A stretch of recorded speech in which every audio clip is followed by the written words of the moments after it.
Good. Okay.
me.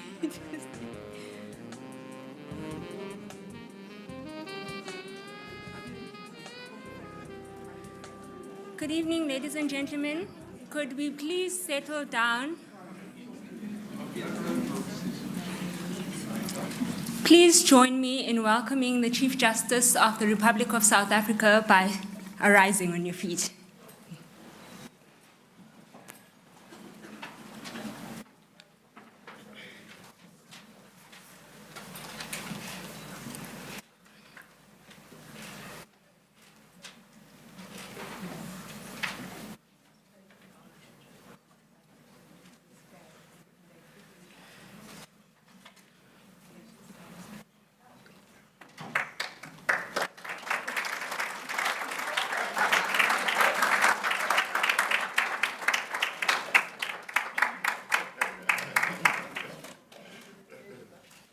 Thank you, everyone. We may sit.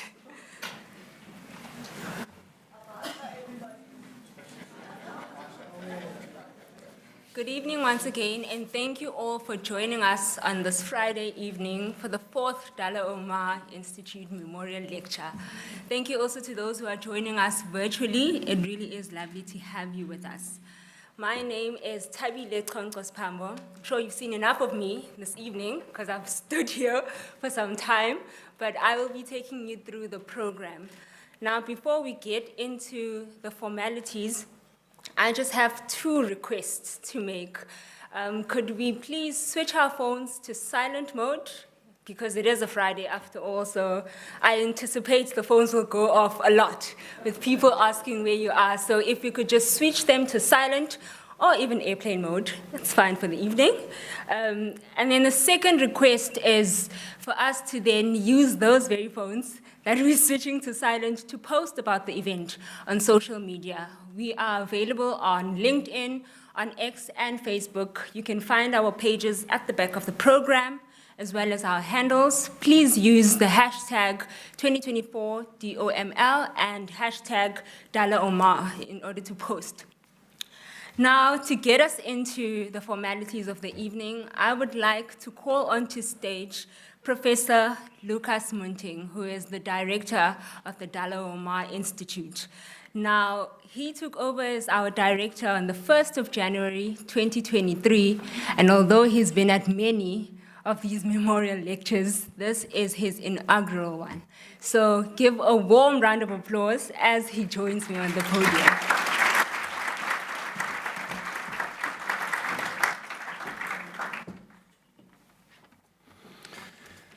Thank you, Tabile, and good evening to everyone.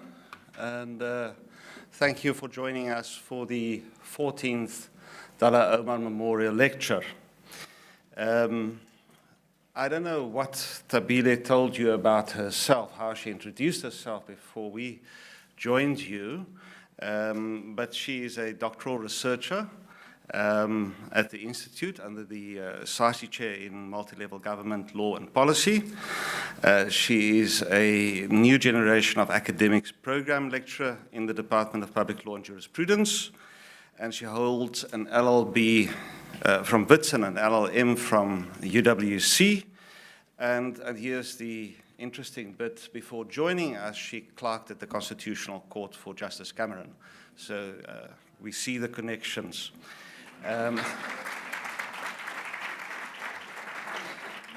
Of course, a very warm welcome to the Omar family. We truly appreciate your continued support and participation in the memorial lectures. And this year is also 20 years since the passing of Advocate Omar, so I think it is an important year. Let me also add that today has been a remarkable day for the law faculty.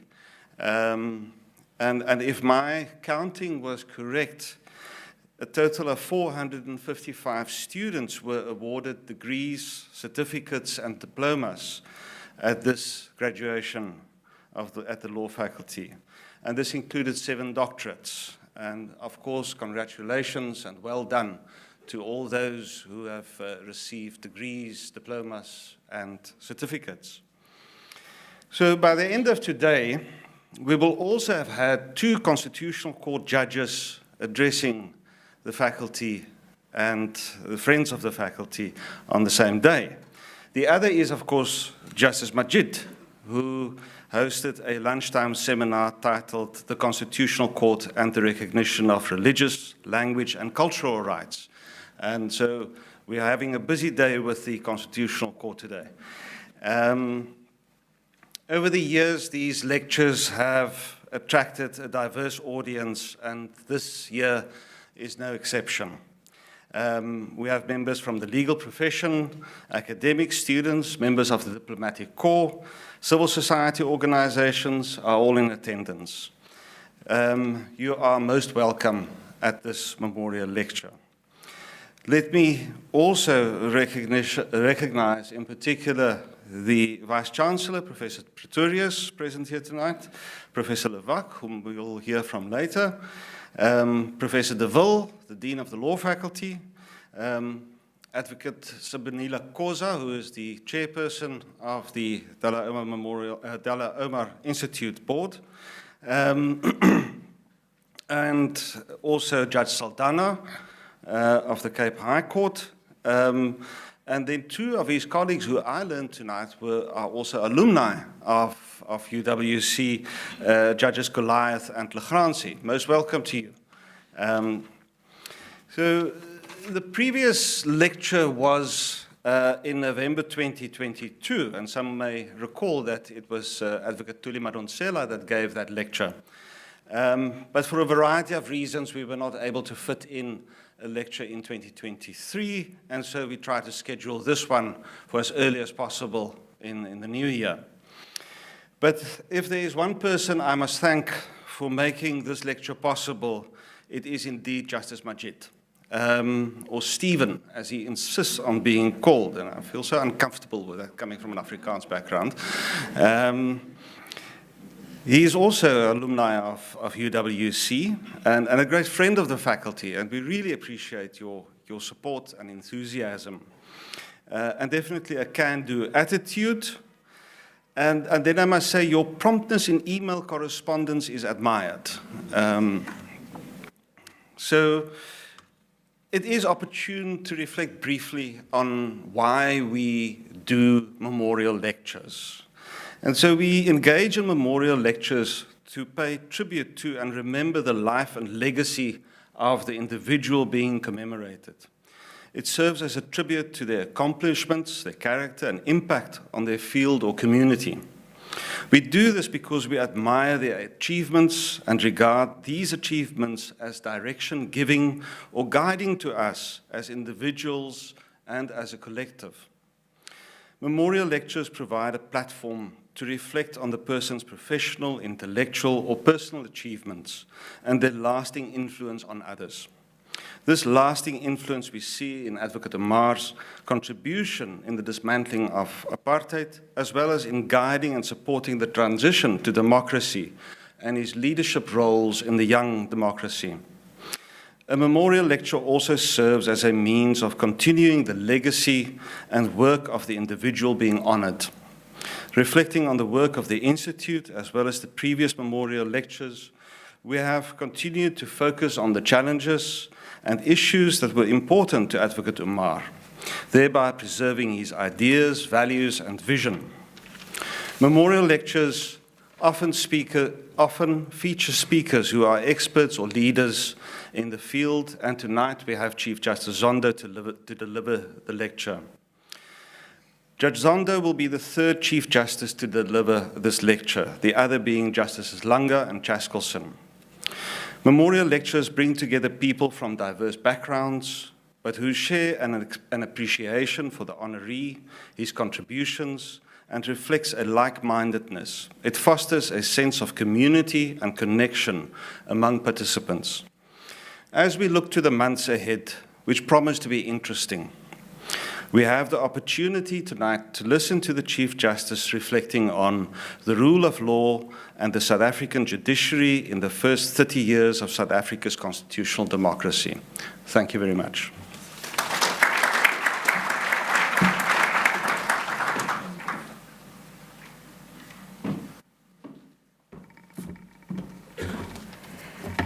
Thank you, Professor Munting, for those opening remarks. Now, next, please help me welcome our professor, Professor Lovak, who is the DVC of Academic right here at home at the University of the Western Cape, who will be giving us our welcome for the evening. Prof.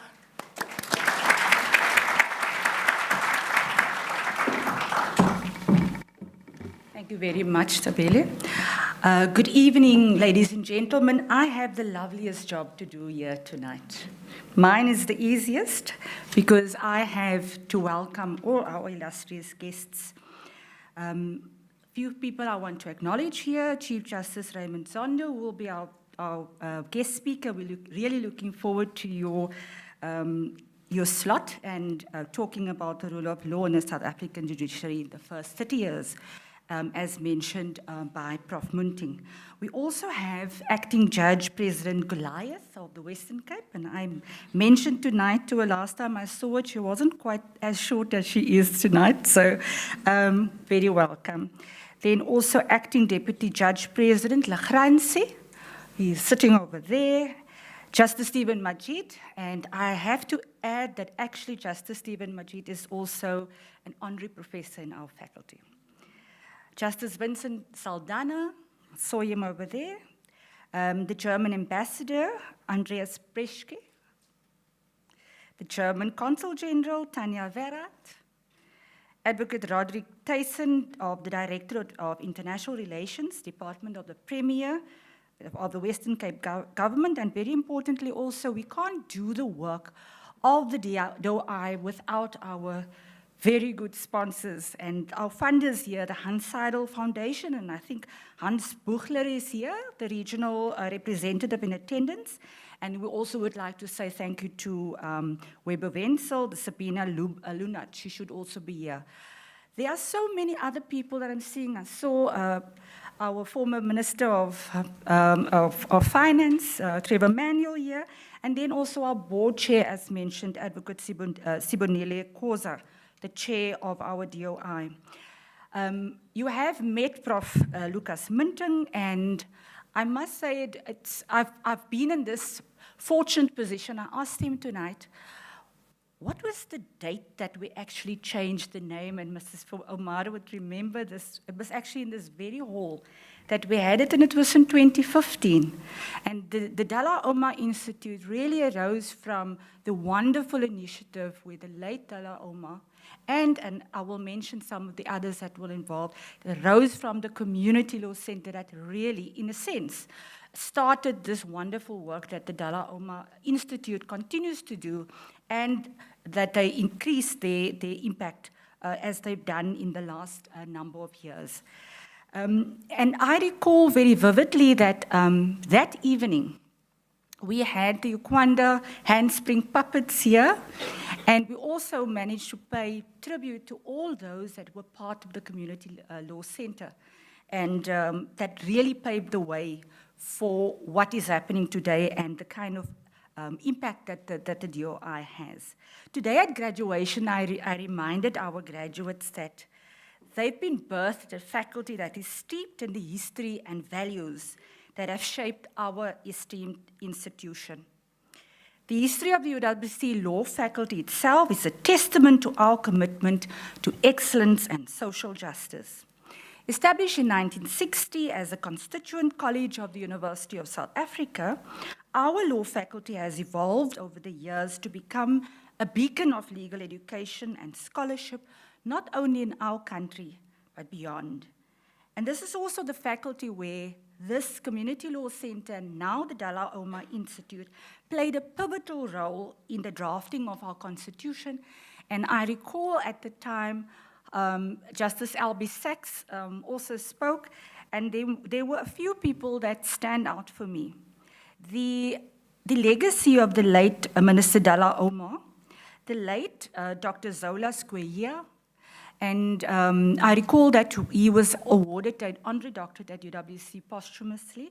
The late Professor Kader Asmal, Advocate Bulelani Nguka, Ms. Bridget Mabandla was also a minister later.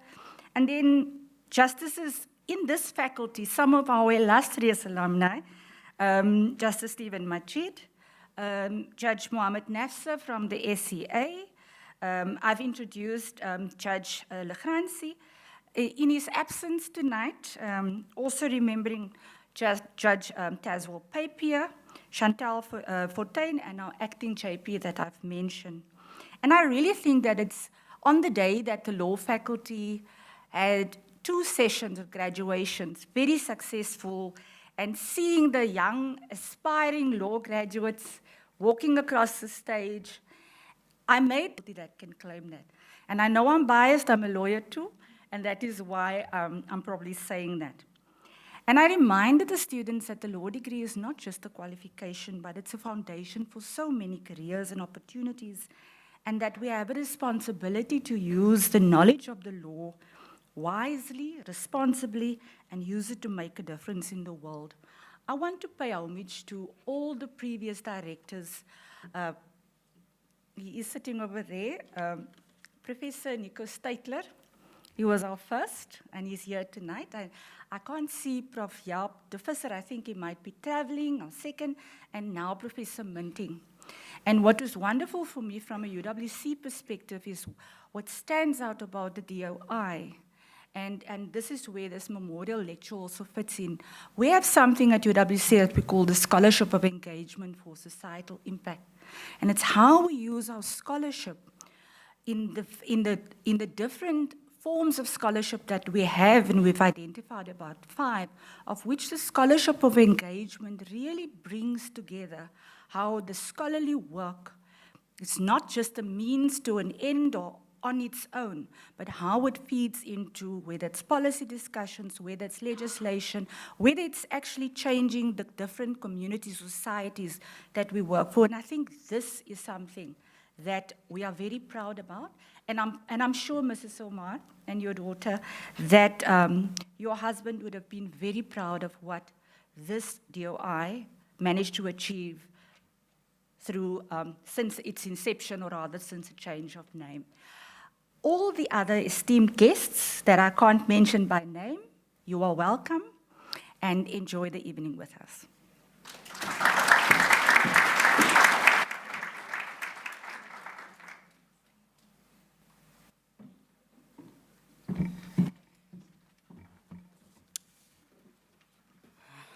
Thank you for that, Prof. Levak. Now, before I introduce our keynote speaker for the evening, which is the moment we all have been waiting for, I would just like to share his bio with you. Now, I must admit I struggled to compress the 4-page bio that I received of our speaker into the 1-pager that I'm going to deliver. And that's only because I didn't want to leave out any important parts, which was hard because everything pretty much was important. And I think that speaks to the type of person that our speaker is and why it's perfect to have him deliver the keynote for this evening, which is on the rule of law and the South African judiciary in the first 30 years of South Africa's constitutional democracy. Now, on the bio. So, Chief Justice Zondo is the Chief Justice of the Constitutional Court of South Africa since 1st of April 2022. He's originally from Ikwa for KZN. He holds a B.Juris from the University of Zululand, an LLB from UKZN, 3 LLMs in labor law, commercial law, and patent law from UNISA, and 2 honorary LLDs from Rhodes and UNISA. After admission as an attorney, he became a partner at Mate & Zondo Incorporated, where he practiced for several years before joining the bench. He also worked part-time as a mediator and arbitrator. Then in 1991 to 1992, Justice Zondo served in 2 committees of the Goldstone Commission, which investigated violence in South Africa during the 1990s. In 1994, Justice Zondo was appointed as a member of the Ministerial Task Team, tasked with producing the draft Labor Relations Bill for post-apartheid South Africa, which later became the Labor Relations Act.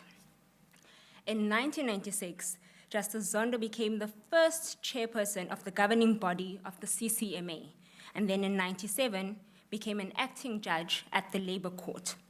He was subsequently appointed as a full judge of the Labour Court in the same year. This was followed by an appointment as a judge to the now North Gauteng High Court in May 1999, and shortly thereafter, appointment to the Labour Appeal Court and Labour Court as acting judge president. With effect from 1st May 2000, Justice Zondo was then appointed as judge president of the Labour Appeal Court and Labour Court for a term of office of 10 years.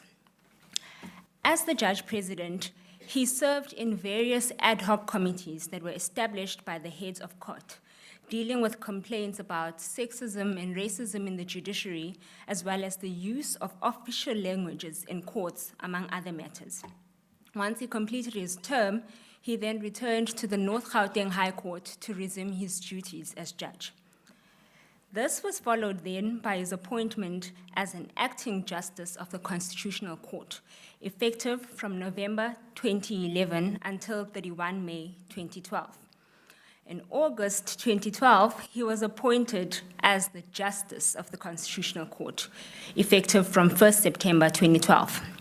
Then roughly 4 years later, the Chief Justice was appointed as the Deputy Chief Justice of the Constitutional Court. In January 2018, he was designated by the President as chairperson of the State Capture Commission, which investigated various allegations of state capture, fraud, and corruption.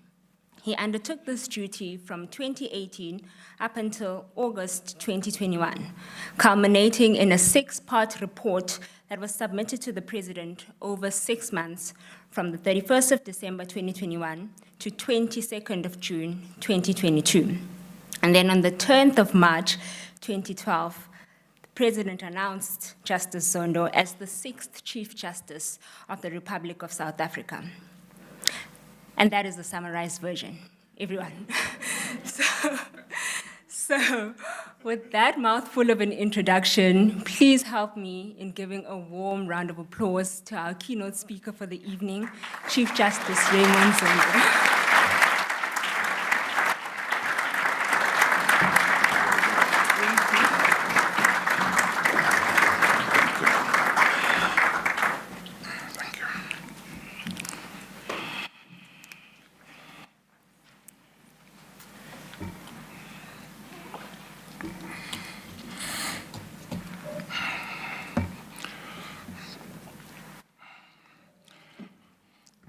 Thank you very much, Program Director, for that very nice introduction. You said it's abbreviated. It felt like a full bio for me. So thank you very much.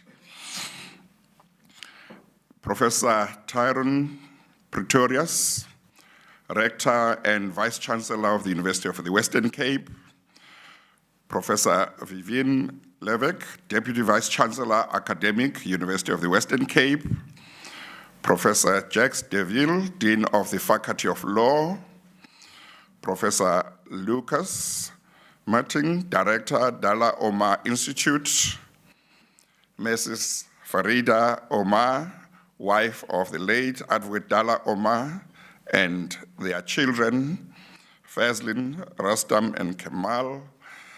And I must say at this stage, before I proceed, thank you, Mrs. Omar, for the warm reception you gave me. Thank you so much. Also, I acknowledge the siblings and the rest of the Omar family. Mr. Andreas Peschk, German Ambassador to South Africa, Advocate Sibonile Khoza, Chairperson of the Board of the Dullah Omar Institute, my colleague, Justice Stephen Majid, where is he? Oh, my colleague, Justice Stephen Majid, today you are happy.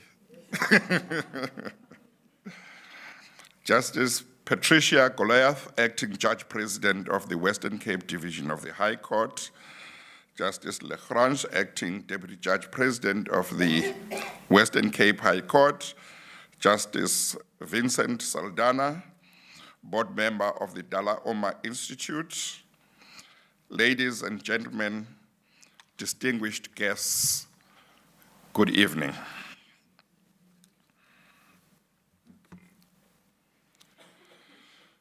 It is for me an honor and a special privilege to have been invited to deliver this, the 14th Dullah Omar Memorial Lecture. It is a special honor because Dullah Omar was a very special South African. It is a special honor for me because Dullah Omar made a special contribution, a significant contribution to our freedom. It is a special honor because Dullah Omar put people first before himself and his family for all our sake.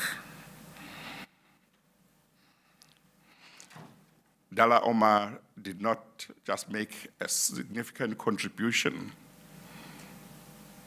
to our liberation as an activist, but he also made a significant contribution as a lawyer and as an activist,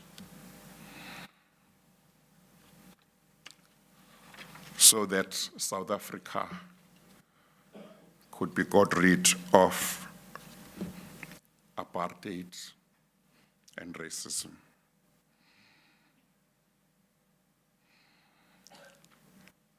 This evening, I come here to speak on the rule of law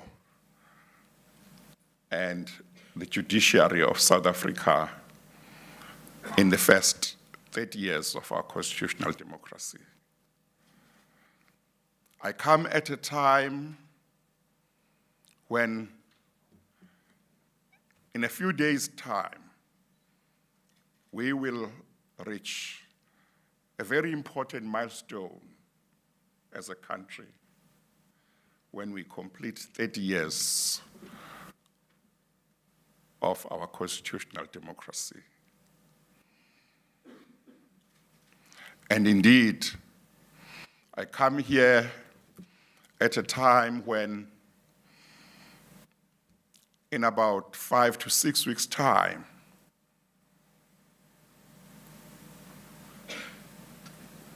those who are registered to vote amongst us will be called upon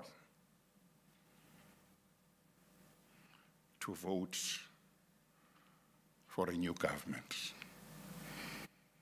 And when I say for a new government, I don't mean any particular government. It will simply be new because it will have had been voted immediately before it takes over. Therefore, I come here at a time to deliver this lecture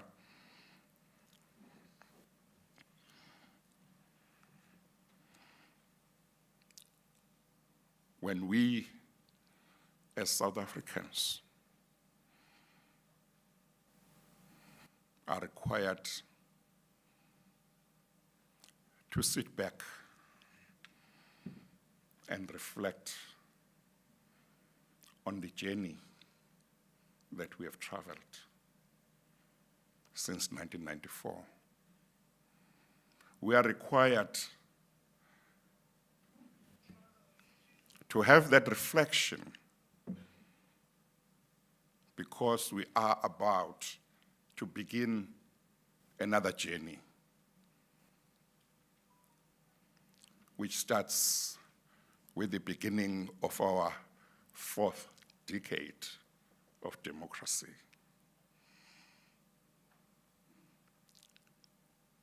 We have got to look back at the 30 years of our democracy and see what it is that is good that we have done, that people such as Dullah Omar would look at and be proud of us and say, we have shown appreciation of the sacrifices that they made for this freedom. We have got to look back and identify the features of our life in the last 30 years that people like Dullah Omar would be ashamed of, because they would look at and say, this is not what we sacrificed for. We have to look back because I assume we want to be a better country, a better people in the 4th decade of our democracy and beyond.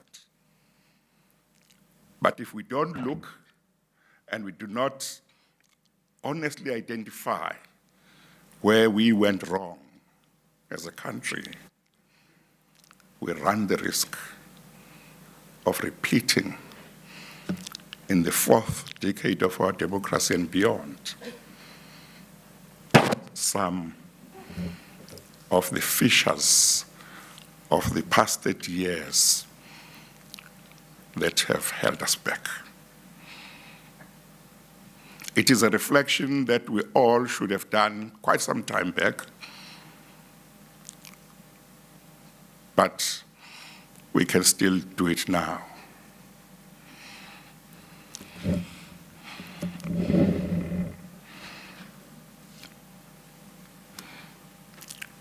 Dullah Omar sacrificed a lot for a South Africa that all of us should be proud of.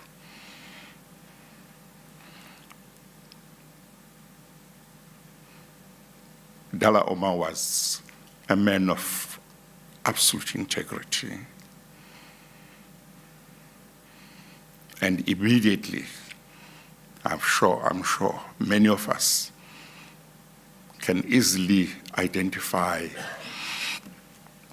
some of the things that we have done, or some of us have done in the past 30 years in this country, which he would abhor.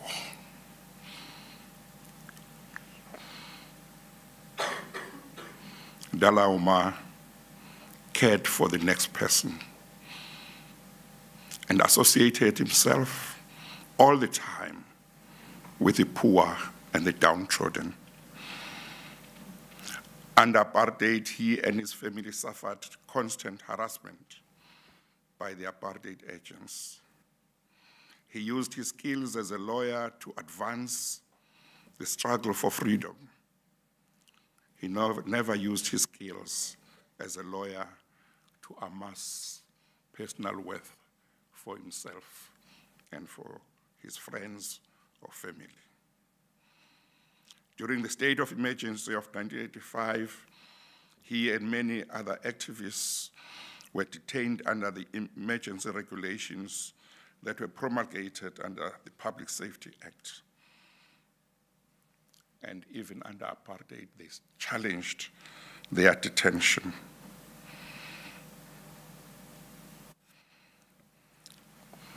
Using whatever limited room there was to challenge the apartheid government in the courts of law.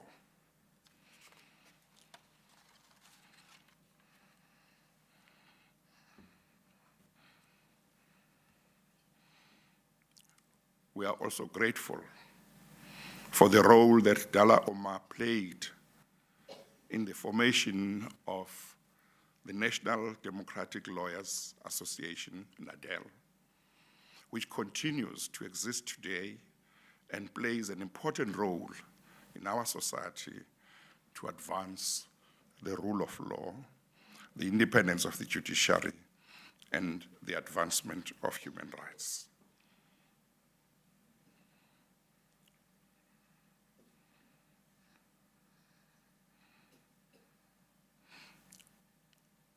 I do not propose to make this lecture an academic lecture, because I thought that Dullah Omar would have liked me to speak the language that ordinary people would understand, so that when they come out of this lecture, they've understood what I've said about the rule of law and what the judiciary has been doing to uphold it over the past 30 years.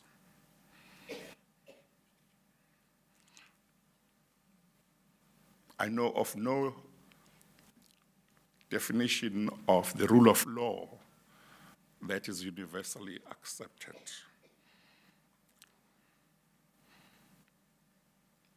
But I know that there is agreement on a number of features or principles which fall within the rule of law. Some of these are that laws in a country must be made for everybody. They must be of general application. They must not be retroactive. They must be certain. It must be easy to go and find the laws.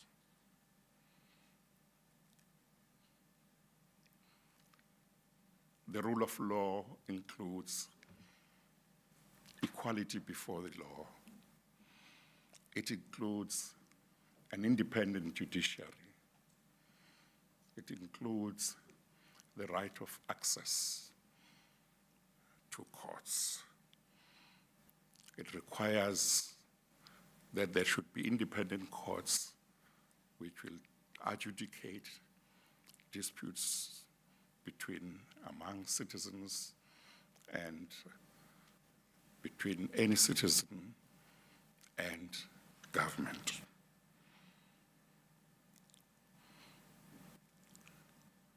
My topic singles out the judiciary in this context because of the component of the rule of law that relates to the independence of the judiciary.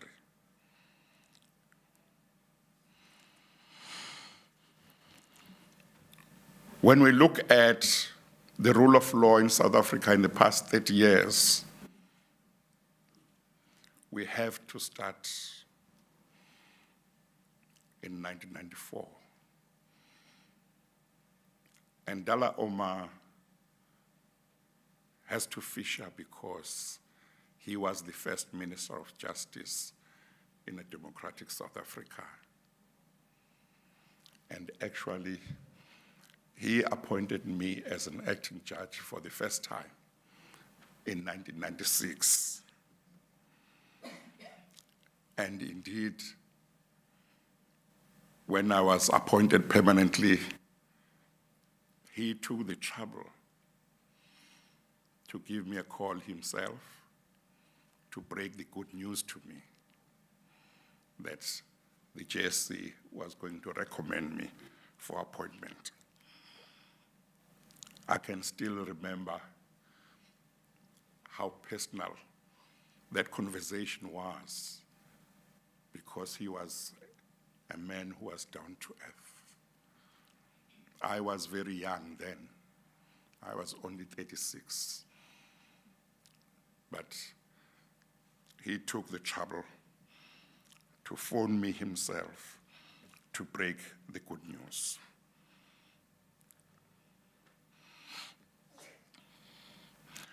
As the first Minister of Justice in a democratic South Africa,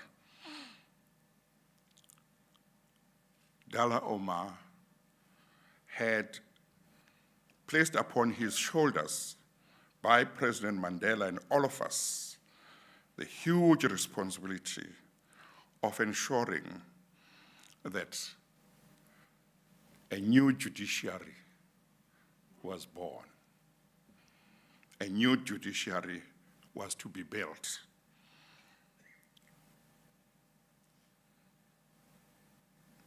And there were new courts that came with the new constitutional dispensation, which fell under him as the Minister of Justice. He had the responsibility to make sure that those new courts began to operate without undue delay.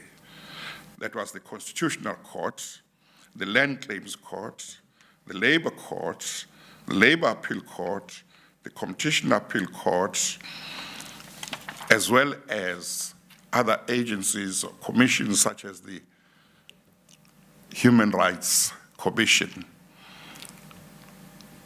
the NPA, and others.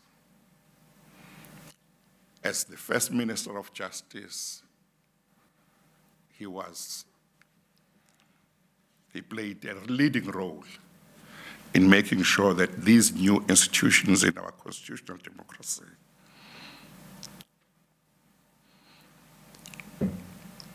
would be able to begin to do their work without delay. The public protector was another one. And indeed, as a Minister of Justice, he had to play a leading role in beginning the process of the transformation of the judiciary. Because before '94, there were only about 2 black judges and 1 woman who was a judge, white woman. So there was a huge demand. It was his responsibility, together with others, to encourage young and senior lawyers to consider making themselves available for appointment as judges in the new South Africa.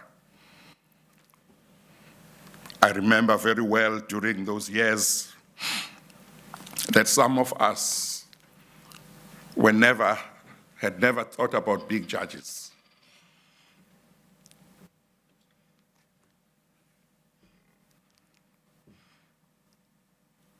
During those years, soon after democracy, some of us thought that, well, now would be the time to make some money.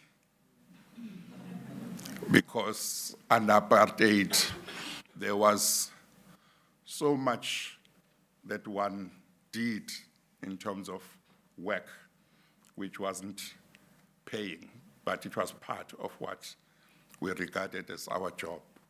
It was our contribution to the struggle. But now that there was going to be a democratic government, some of us thought, well, now we have a government that will give us work, we'll make some money. But for some of us, it was not to be, because soon the call came to say, you must make yourself available to go to the bench. And Dullah Omar and many others had to persuade many black lawyers to consider this. And when you said, no, but I think that this is just time, and let me make some money a bit before, the answer would be, but in the meantime, are we going to have a white-only bench in South Africa? Some of you must make a sacrifice and go to the bench. And indeed, there are many who made that sacrifice and went to the bench in order to ensure that the judiciary of South Africa would reflect the people of South Africa, including the majority and women.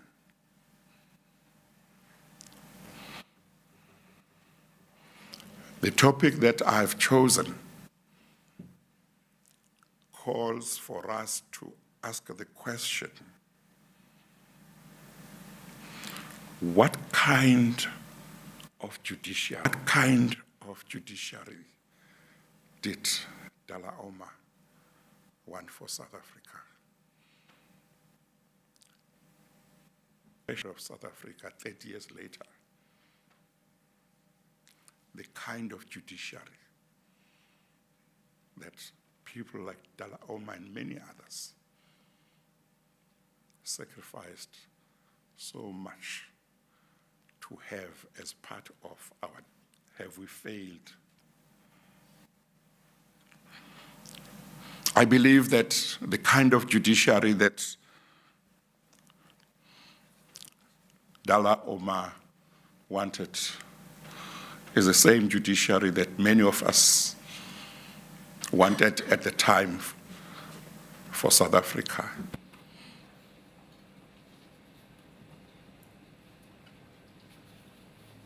It's a judiciary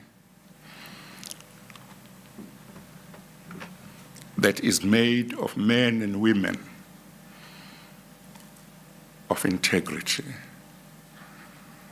It's a judiciary that is made of men and women who know that once they become members of the judiciary, they serve the nation. But that in serving the nation, they are guided by the Constitution, the law, and only the evidence before them, and nothing else. It is a judiciary that knows that by the very nature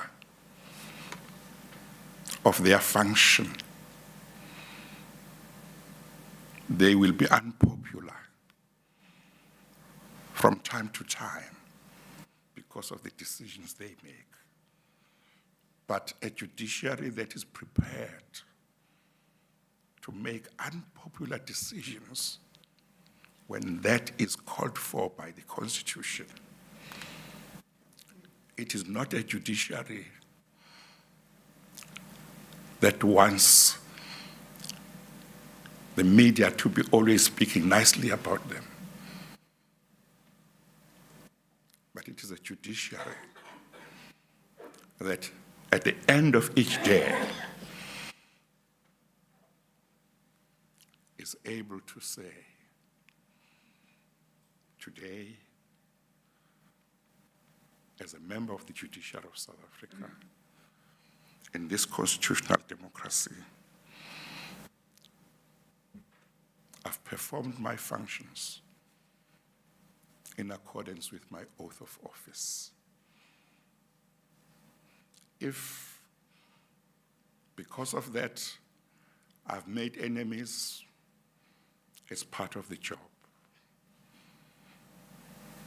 If, because of that, I seem to be a darling of everybody, that's fine. But I will never perform my functions with the motive of pleasing anybody. no matter who they are, I will always remember my oath of office. I will always remember that the power that I have as a judge, as a magistrate, as Chief Justice, is a power that I'm required to use for the benefit of the people. It is a judiciary that must always remember that we are servants of the people.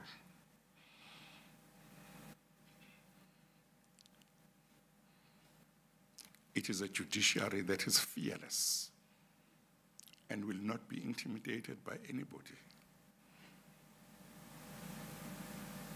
and will make decisions that they must make. It is only that kind of judiciary that you, as the citizens, should feel comfortable about. It is that judiciary that is able to make decisions that you don't like, but they still make them because they believe they are right. That we need in South Africa. It is the judiciary that will hold to account the other arms of state, the legislature and the executive. But it is a judiciary that will never abuse its power to get at the legislature or to get at the executive, no matter what. The legislature and the executive, the judiciary must create, because of the way in which they perform their functions, an environment in which the people, including the executive and the legislature, will always know when decisions are made that go against them, that it's only a bona fide exercise of the constitutional power that the judiciary has, and that it can never be about anything else. Our judiciary, over the past 30 years, has been firm in its resolve to ensure that, as a country, all arms of state respect the rule of law. This has been the case even in matters involving members of the judiciary itself. The position is not that when matters involving other arms of state, but that do not involve any member of the judiciary applies certain standards. But when it is a matter involving one of their own, different standards apply. This was demonstrated very clearly by the Constitutional Court in 2011, when the President at the time decided to effect an extension of term of office of the then Chief Justice in terms of Section 8A of the Judges' Remuneration and Conditions of Employment Act, which granted the President the power to request the Chief Justice to continue in office beyond his or her term. Certain non-governmental organizations objected to that extension as a matter of principle, and not because they did not like the Chief Justice. In fact, some political parties made it clear that they would have been very happy for the Chief Justice to continue, but said that their opposition to the extension was a matter of principle in support of the independence of the judiciary and our constitutional democracy. In that case, colleagues of the Chief Justice at the Constitutional Court had a case involving their own leader, and concluded that the extension of his term of office was in breach of the rule of law. The Chief Justice's colleagues had this to say, and I quote, "The power to extend the term of office of a constitutional court judge goes to the core of the tenure of judicial office, judicial independence, and the separation of powers. The temporal extension on the office of the highest judicial officer is a matter of great moment in our constitutional democracy." One of the grounds upon which the court invalidated Section 8A was the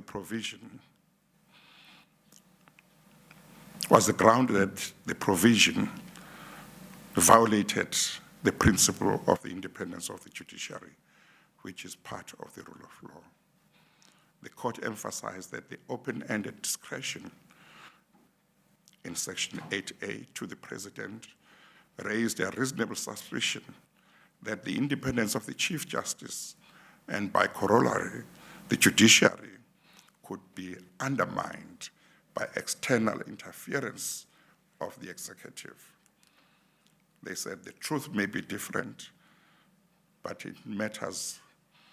what matters more is that there must be no perception that the judiciary is not independent. Ladies and gentlemen, you will realize that from this case to which I've just referred, the judiciary guards its independence jealously, which they do not do just for themselves, but for you, the people, because the independence of the judiciary is critical for the advancement and protection of our constitutional democracy. There are other cases too, which have happened over the past 30 years, which are well known, where the judiciary has upheld the rule of law, even when it came to members of the judiciary themselves. There are some cases that are too well known because they have been dealt with transparently, which involve judges who were charged with misconduct of one kind or another, whose cases were dealt with by either the Judicial Conduct Committee, which consists of 2 judges and a non-judge if they sit as a tribunal, or the Judicial Conduct Committee dealing with matters which are not viewed as serious enough that they could lead to impeachment, in which case all members of the Judicial Conduct Committee are judges. The point I'm making here is that this country has a good judiciary that is credible and that discharges its functions without fear, favor, or prejudice, which is part of what the rule of law requires of judges. I'm saying we have a system where, as a member of the public, you need not fear that if you need to sue a judge, the judge who will hear your case against another judge will be biased in favor of their colleague, and you may lose your case because of bias. In fact, 2 former justices of the Constitutional Court brought a case in the High Court against the JSC and lost, went to the Supreme Court of Appeal and lost, went to the Constitutional Court before their colleagues and lost, applied for rescission of the Constitutional Court judgment and lost.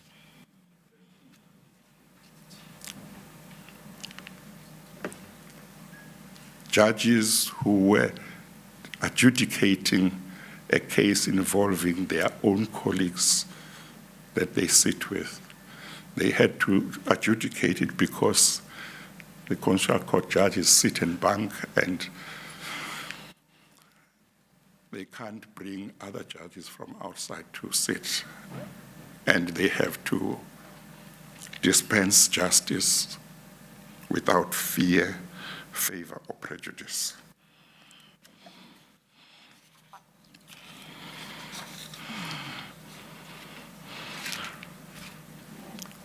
There are two judges also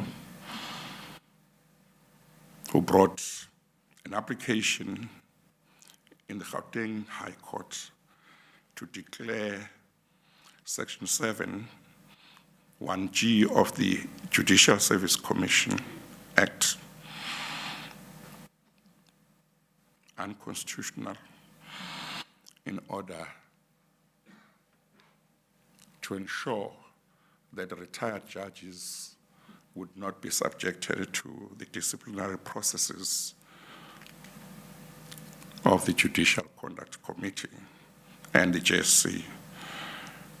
And one judge was a retired judge of the Supreme Court of Appeal, another one was a retired judge president, and 3 judges of the Gauteng Division of the High Court dismissed their application.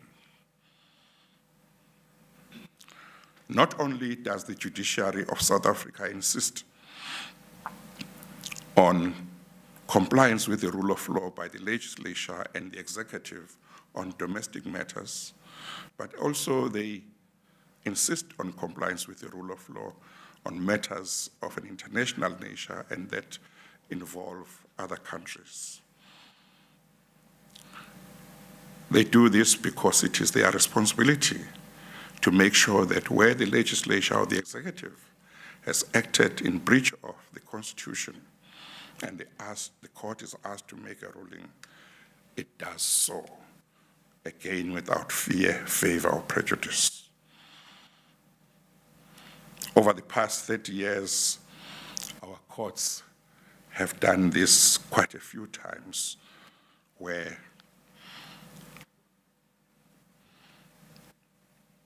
other countries are involved. In the early 1990s, the SADC countries established a tribunal to entertain complaints of human rights violations by citizens of the SADC states against those states.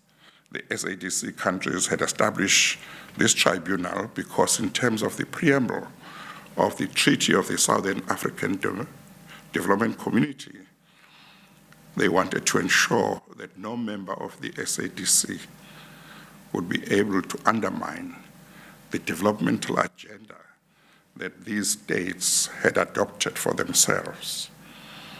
That agenda included contributing positively to the maintenance or to the renaissance of Africa, to shed its image of a region with little regard for human rights, the rule of law, and governance.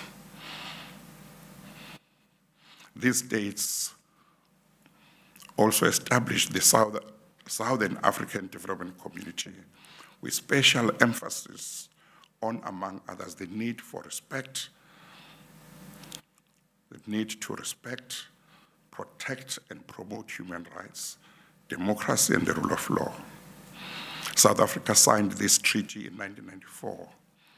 Years later, when the government of Zimbabwe had passed legislation that was used to expropriate farms from white farmers without compensation, and that also took away from the courts of Zimbabwe the jurisdiction to hear cases relating to such cases, some of those farmers approached the SADC tribunal, which had been established by the SADC countries, and asked for protection and asked for orders declaring that their rights had been violated and ordering the government of Zimbabwe to compensate them.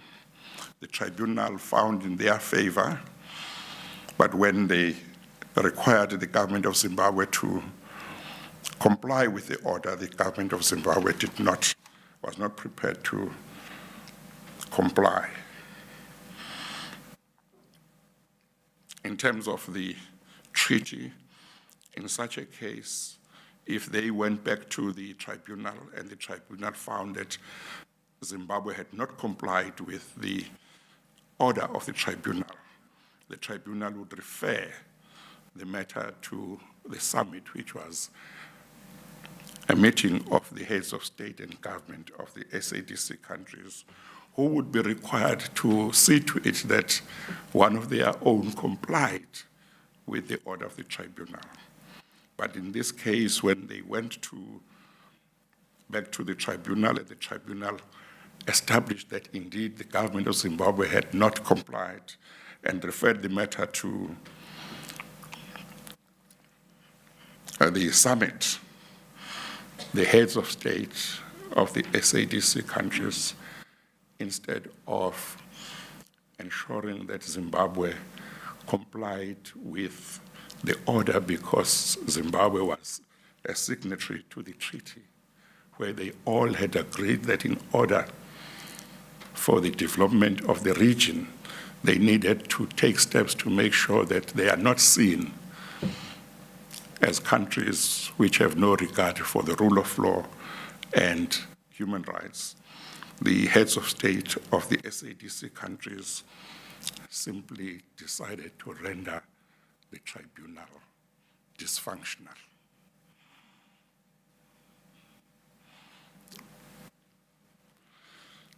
This is one of those things that are very difficult to understand.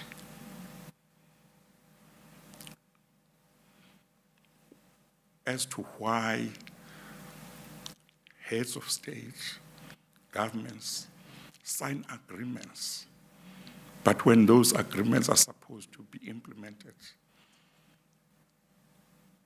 they don't want to implement them.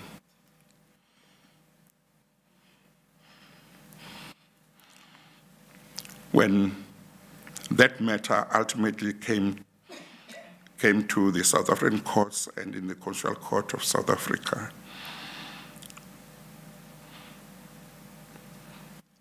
the issue was the conduct of our own president in that meeting and in agreeing to render dysfunctional a tribunal that was meant to advance human rights and protect human rights.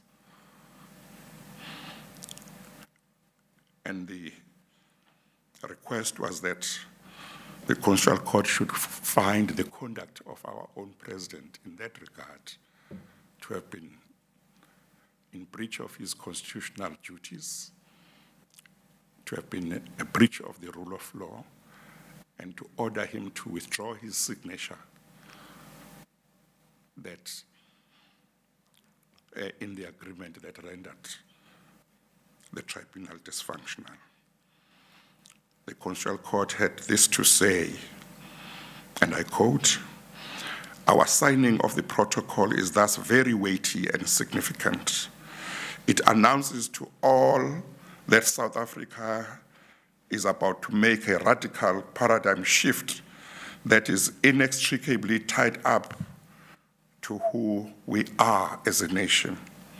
Specifically, it signifies that access to justice, a commitment to the rule of law, and the promotion of human rights would no longer be a paramount feature of our national vision and international relations. That signature of the singular, most powerful constitutional being in our country also says to the SADC member states that South Africa has shown itself of its key responsibilities of protecting and promoting some of the values foundational to our democracy, including fundamental rights. This constitutes a serious threat to the image and very essence of South Africa's constitutional democracy and citizens' rights. And in this regard, we have got to bear in mind that in terms of Section 7 of the Constitution, the legislature, the executive, and the judiciary are obliged to respect, promote, and and uphold the rights in the Bill of Rights. So the question was, did the president respect, for example, the right of access to courts of these farmers, some of whom were South African citizens, when he became party to an agreement, the effect of which was to say, even though their human rights may have been violated, they should have nowhere to take their disputes, because they couldn't take them to the courts of Zimbabwe, because the Zimbabwean government had passed a law to say the courts of Zimbabwe would not have jurisdiction in regard to such matters. And the court ordered the president to withdraw his signature, and I understand that he complied.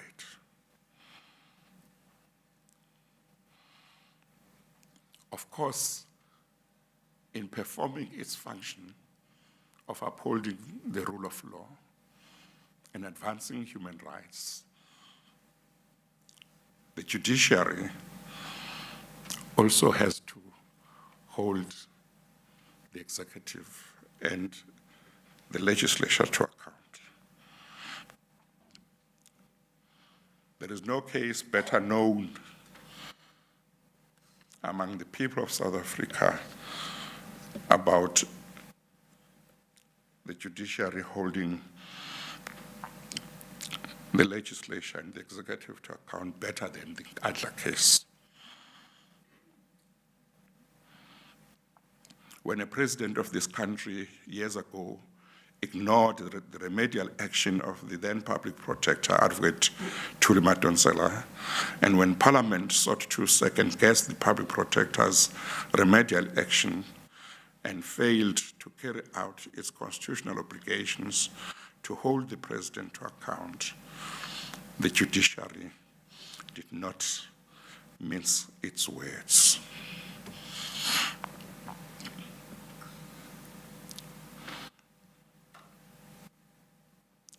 The Adler judgment is a judgment that is generally considered to have been a significant contribution to changing the direction of South Africa on corruption in 2016. On that occasion, the judiciary had this to say in that judgment, and I quote, "The rule of law requires that no power be exercised unless it is sanctioned by law, and no decision or step sanctioned by law may be ignored based purely on a contrary view we hold. It is not open to any of us to pick and choose which of the otherwise effectual consequences of the exercise of constitutional or statutory power will be disregarded and which given heed to. Our foundational value of the rule of law demands of us as a law-abiding people to obey decisions made by those clothed with the legal authority to make them, or else approach courts of law to set them aside, so we may validly escape their binding effect."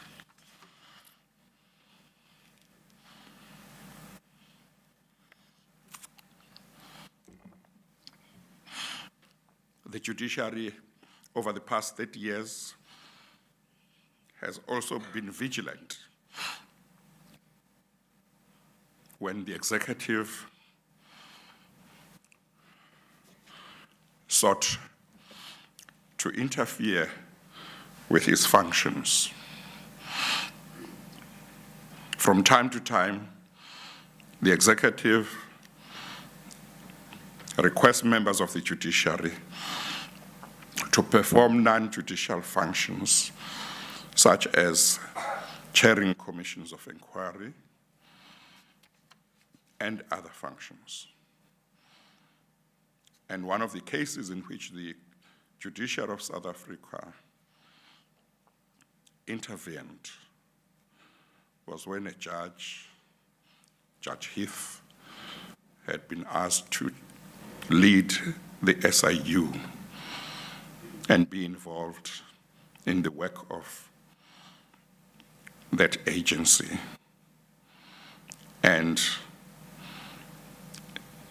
his role was challenged as unconstitutional because it was a breach of the independence of the judiciary and the separation of powers. And the Constitutional Court said there, and I quote, "Under our Constitution, the judiciary has a sensitive and crucial role to play in controlling the exercise of power and upholding the Bill of Rights. It is important that the judiciary be independent and that it be perceived to be independent. If it were to be held that this intrusion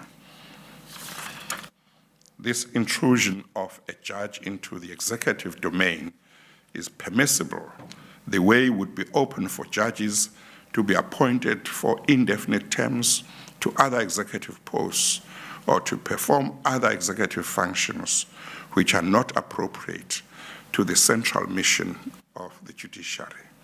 Were this to happen, the public may well come to see the judiciary as being functionally associated with the executive and consequently unable to control the executive's power with the detachment and independence required by the Constitution. This, in turn, would undermine the separation of powers and the independence of the judiciary, crucial for the proper discharge of functions assigned to the judiciary by our Constitution. The decision, therefore, has implications beyond the facts of the present case and states a principle that is of fundamental importance to our constitutional order. It follows that Section 3.1 of the Act and Proclamation R24 of 1997, appointing the first respondent as the head of the SIU, must be declared invalid.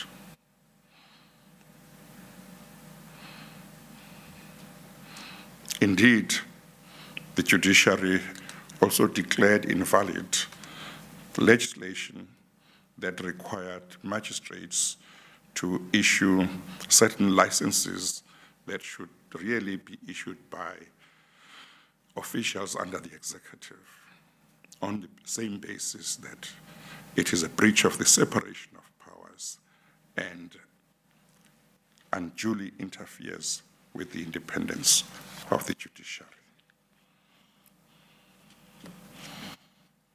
There are many cases in which the judiciary over the past 30 years have upheld the rule of law.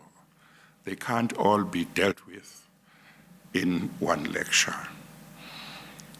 But nevertheless, it is important as we reflect on the past 30 years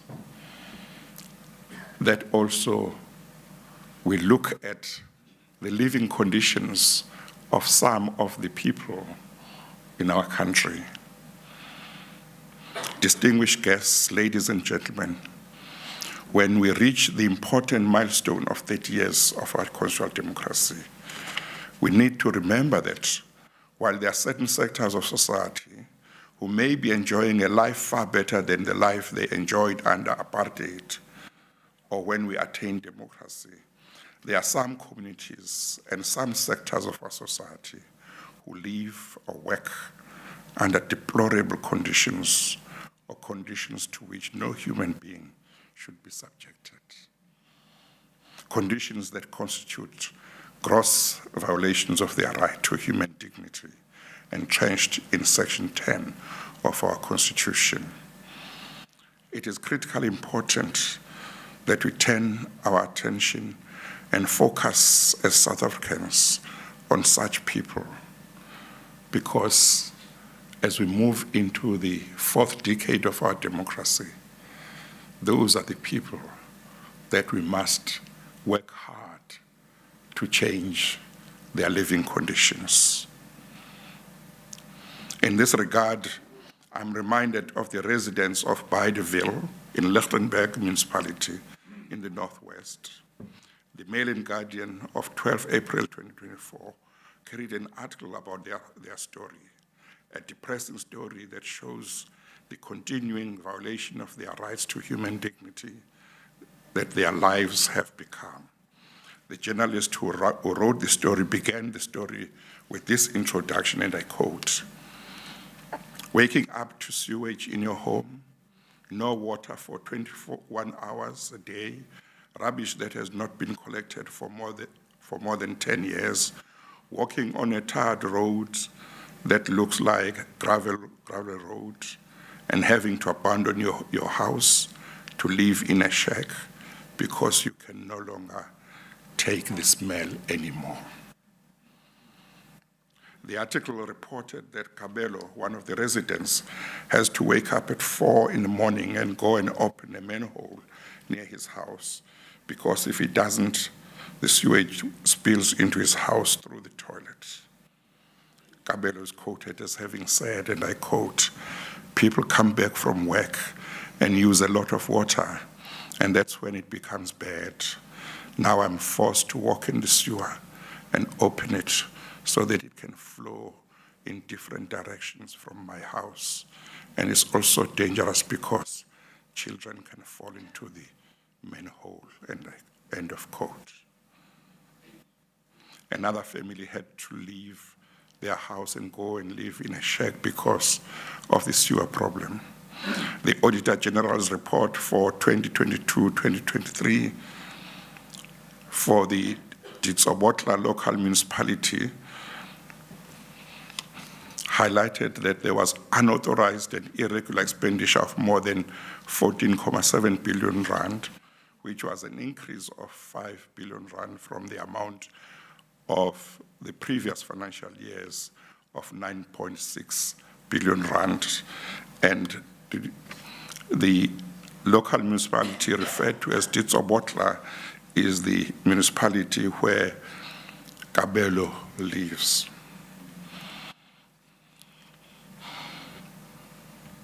A former mayor of the municipality is reported to have told the Northwest Standing Committee on Provincial Public Accounts in May last year that the balance in the municipality bank account was zero. Local government is absolutely important for the delivery of services, and therefore for ensuring that some of the basic rights of residents which are entrenched in our Bill of Rights are respected and honored. The Auditor General's report reports tell us that many, if not most, municipalities in our country are on the brink of collapse. The Ditsobotla local municipality has become dysfunctional. A question that arises is, how does a municipality, which is so critical for the delivery of basic services to communities, get allowed to degenerate to that level? Where are the people whose responsibility it is to look in advance and see if there's a problem and take measures so that people are not subjected to what we read in the media? The people of Beideville are not the only ones facing these types of living conditions. The residents of Swaneville in Mogale City, Gauteng, have similar experiences. Rebecca Ganabo of Swaneville told a journalist that the worst part of the sewage was that it was close to their houses. She also said, and I quote, "I had to use masking tape to cover my kitchen door to prevent the smell from coming in." A school in Mthatha, Eastern Cape, called Zwelinzima Primary School, is reported to have old pit toilets that are no longer safe to use. The school has more than 200 learners and 13 teachers. It has grade R to grade 7 learners. I need to say nothing more. These teachers and these learners deserve far better 30 years into our democracy. The residents of Swaneville in Mohale City, and the residents of Blydenville in Lichtenburg deserve conditions that reflect respect for their human dignity. As we begin our 4th decade of constitutional democracy after 27 April 2024, or if you like, after 29 May 2024, as a country, we need to make people who live in these deplorable conditions, such as the residents of Swaneville and Blydenville, and learners and teachers of Zwelinzima Primary School, an absolute priority, because nobody deserves to live or work under such conditions in our constitutional democracy.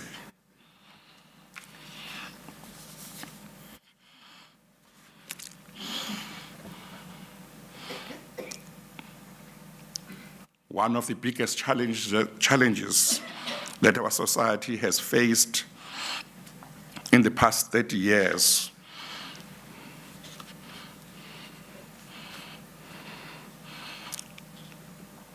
is the phenomenon of gender-based violence, which is a violation of the rule of law. There are many men, young and old in our country, who commit heinous crimes against women and girls. One of the instances that shocked the country was that of the murder of a University of Fort Hare student, Nostelo Mtebeni, who was brutally cut into pieces and put into a suitcase by a boyfriend. It was one of the most horrific instances of violence against women that shocked us all. It was reported in 2020 that more than 100,000 GBV cases were recorded during the first 3 weeks of the national lockdown during the COVID-19 period. That, of course, was just too high because of the national lockdown. However, that does not mean that the statistics of GBV in our country, GBV cases, are low or anywhere near tolerability. We have very high statistics of cases of violence against women and girls in this country. The National Strategic Plan on Gender-Based Violence and Femicide of 11 March 2020 records that a 2009 National Femicide Study had found that 1,024 females were murdered by an intimate partner, and a further 768 females were killed by a non-partner. It is then recorded that intimate femicide is therefore the leading cause of female murder, representing more than 56% of women killed. The same study found that the rape femicide was identified in every 1 in 5 women killed. As I've said, violence against women is a violation of the rule of law, and the courts are playing their part in making sure that where there is proper evidence and sufficient evidence, those accused of GBV cases are found guilty, and or get sentences that are appropriate to the crimes they have committed and to their circumstances as prescribed by law. When it comes to issues of GBV, we as men need to establish what really we need to do, because it is unacceptable. And we must know that our freedom as men is incomplete until every woman and every girl is able in our country to walk the streets, even in the night, without any fear that a man may appear and rape her or kill her or both. Therefore, we must admit that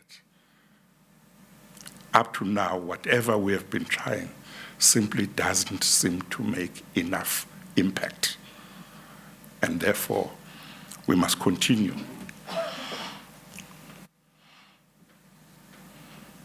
to try and find solutions, because GBV is a violation of the rule of law.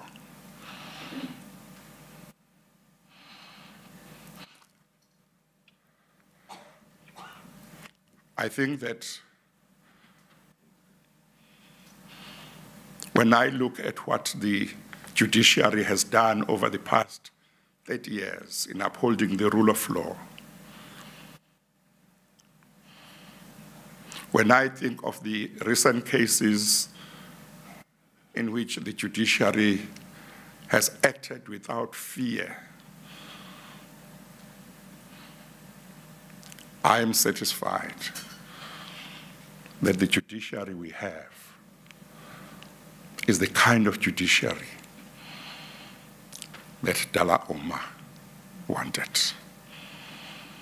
I'm satisfied that the judiciary we have is the kind of judiciary that many who fought for our freedom wanted for South Africa. Because even those who are still alive, who may hurl all kinds of insults on the judiciary, they know that they have no evidence that the judiciary is captured. They have no evidence that this judiciary is not performing its function in accordance with their oath of office. As I approach the end of my term of office as Chief Justice, I feel confident that I will leave behind a judiciary that will continue to perform its job in accordance with their oath of office. I feel confident that no matter the storms that might lie ahead, this judiciary will continue the tradition that has been established over the past 30 years. And remember at all times that we are there to serve the people, that we are not there to be popular, but we are there to make decisions in accordance with the Constitution, the law, and the evidence. As I approach the conclusion of this lecture, Program Director, allow me, please, to go back to a matter I mentioned at the beginning of this address. That is that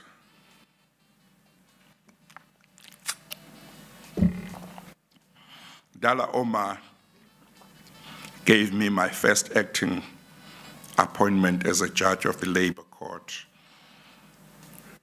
27 and a half years ago in 1996. A few months ago, I came across the letter that he sent me then, appointing me as an acting judge. It is dated 21/11/1996, and it reads, Dear Mr. Zondo, appointment as acting judge of the Labor Court. It affords me great pleasure to inform you that you have been appointed to act as a judge of the Labor Court during the period 1 February to 30 April 1997. With kind regards, A.M. Omar, Minister of Justice. This was my very first acting stint as a judge. Many of you will know how important an acting stint is in a position. I was a young man of 36 years of age. I was a practicing attorney. And at that stage, I didn't know whether I wanted to leave practice, but I was willing to go and act and give it a try. And Minister Omar had confidence in me. Young as I was, 36, to appoint me as an acting judge in the Labor Court. Dullah Omar was part also of the Judicial Service Commission in 1997 when I was interviewed for a 10-year term as a judge of the Labor Court. And as I have said, he called me later to tell me the good news. After 27 and a half years as a judge, and having been afforded the privilege to serve the people of South Africa as Chief Justice, and when I'm about to retire, I find it appropriate to look back and say, who are those people who gave me opportunities? And Dullah Omar appears in my mind as one of those people who gave me opportunities.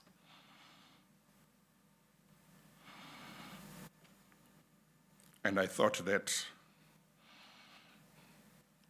I must take this opportunity, Mrs. Omar and family, to thank you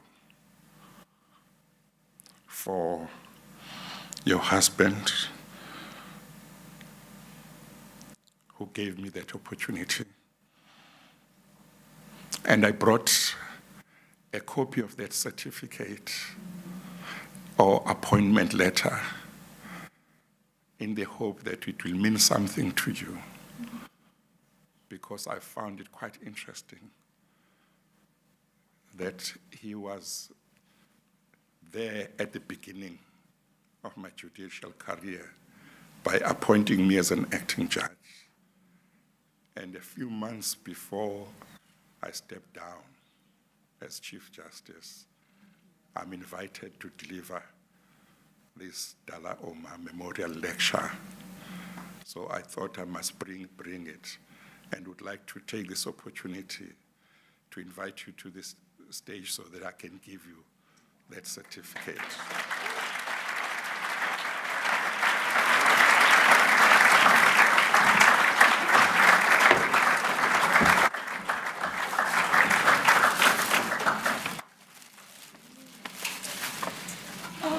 Thank you very much.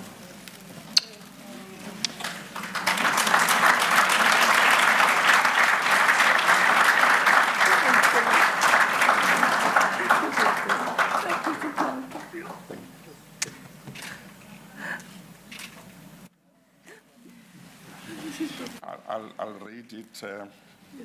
It says to Mrs. F. Omar, 27 years ago, your late husband appointed me for the first time as an acting judge when he was the Minister of Justice, the first Minister of Justice in democratic South Africa, and thus introduced me to the bench. 27 years later, on the 19th April 2024, on the occasion of my delivery of the 14th Dullah Omar Memorial Lecture, I would like, as a token of my appreciation, to give you this letter, which is a few months before I retire as Chief Justice, R.M.M. Zondo, Chief Justice of the Republic of South Africa, 19 April 2024, and I've signed it.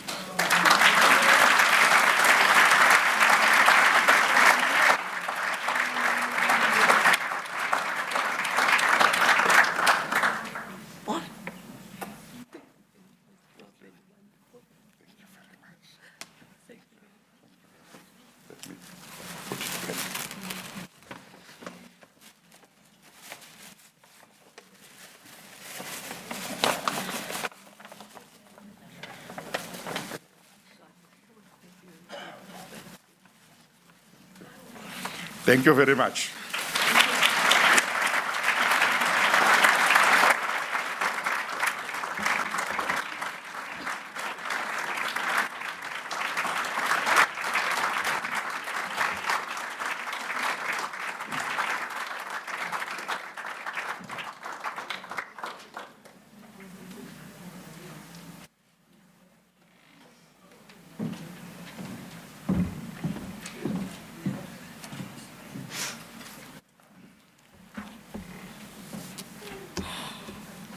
Thank you very much for that lecture, Chief Justice. You have certainly stolen the show with that.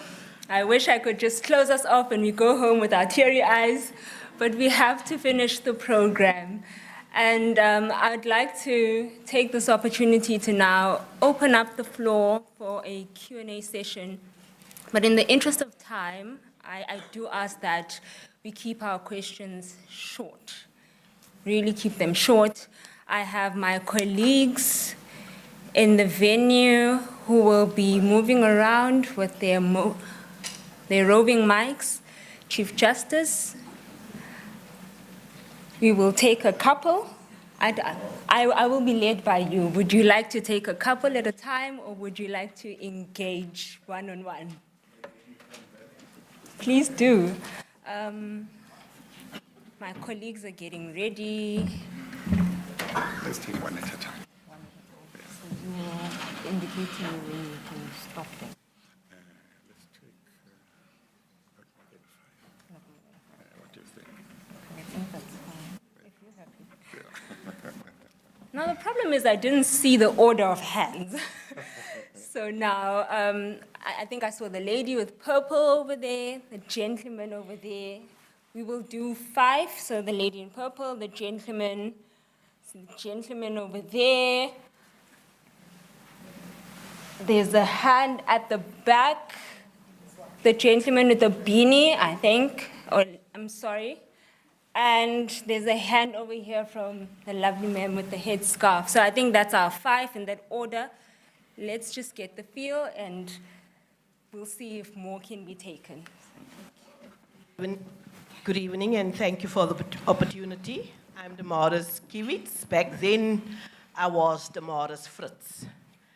And I think I'm one of Minister Omar's first community candidates that looked at GBV from a broader spectrum.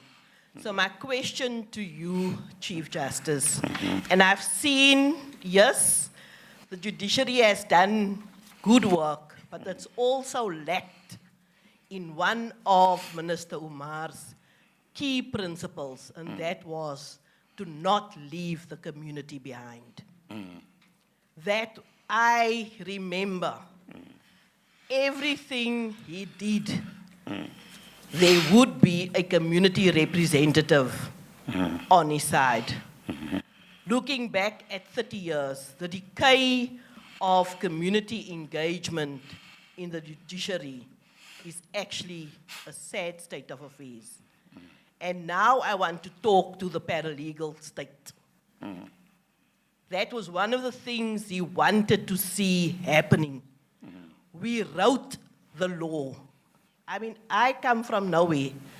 I did not have the education a lot of people had, but it did not leave us behind.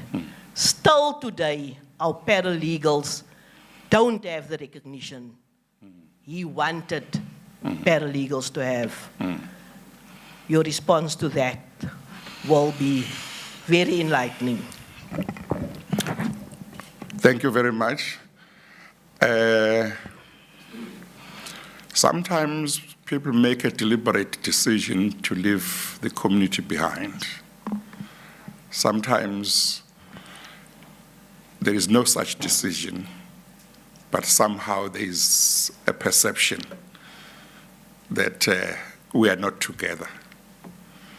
I would like to think that we are together. The only problem is that the judiciary has some restrictions. So their involvement in certain things might not be so easy. But other than that, my own understanding is that we are together. But if there is a feeling that the judiciary is up there, leaving the community down there, I would like to hear from people like you to look at that, because you heard me speak. I said, this judiciary is a judiciary that knows that they are servants of the people. They are not people who think they are up there. But sometimes it may happen that there are perceptions that it is like that. So if you or you and your colleagues would like to write to me and make proposals of what should be done to address the situation, you are most welcome. Program Director, I think you must stay here.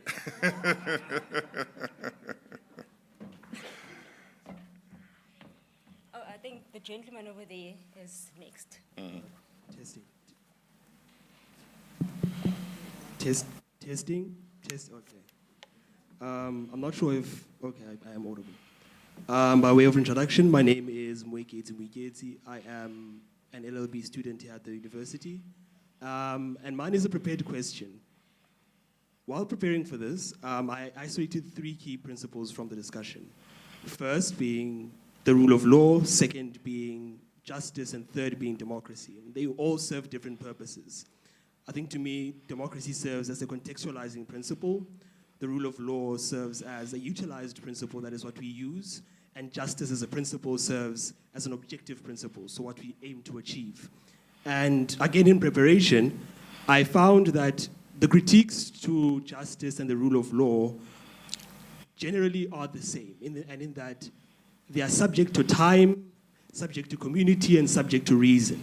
That is to say, the way we define justice and the way we define the rule of law is generally changes depending on which era we are in society, to the society that we are, and then lastly, the reasons we give to the definition of those 2 principles. And I can give many examples, but I'm not. Now the question becomes, do we then continue to use the rule of law as a tool towards justice? And is it plausible to achieve justice that we can do away with it, such that justice for this community, for this time, and for the reasons that we have perceived in society, to do away with it? Would it be plausible, 1, and 2, do you think it would be a good alternative? Thank you. Thank you very much. I think that you can continue to use the rule of law to advance justice, but I don't think that in the next 1,000 years or even more, you can do away with the rule of law and still have just justice. Thank you. The gentleman in front. Good evening. Good evening, Chief Justice. Good evening. My question is a simple one. The Judicial Conduct Committee, why did it take them so long to pronounce on the 2 judges recently? Thank you.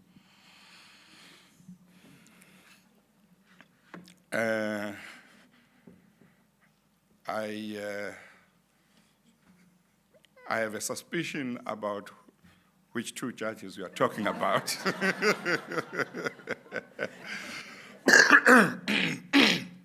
Excuse me. Well, anyone who has followed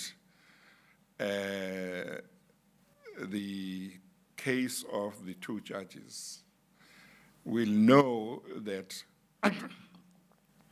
there were many legal challenges that they mounted. So they went to court quite a lot to fight the charges against them. Ultimately, they reached a point where they had to go to the Judicial Conduct Committee. The problem is that when somebody is charged with misconduct, particularly misconduct that could lead to their impeachment, when they say they want to use their rights in the Bill of Rights, because they too are entitled to those rights, we have not found a way of stopping them without acting unconstitutionally. So that is a serious problem, and it's a problem that as Chief Justice and together with other members of the leadership of the judiciary, we talk about, because it's also not what we want, namely to have these matters drag on for as long as they have done. So it's not a situation where maybe because it's judges and they are to be judged by other judges, the judiciary is trying to sweep anything under the carpet. On the contrary, as you may have heard in my address, the judiciary acts very transparently and acts without fear or favor, even in relation to its own members. So it's a situation where anyone has a right, and if they want to use that right, it's in the Bill of Rights.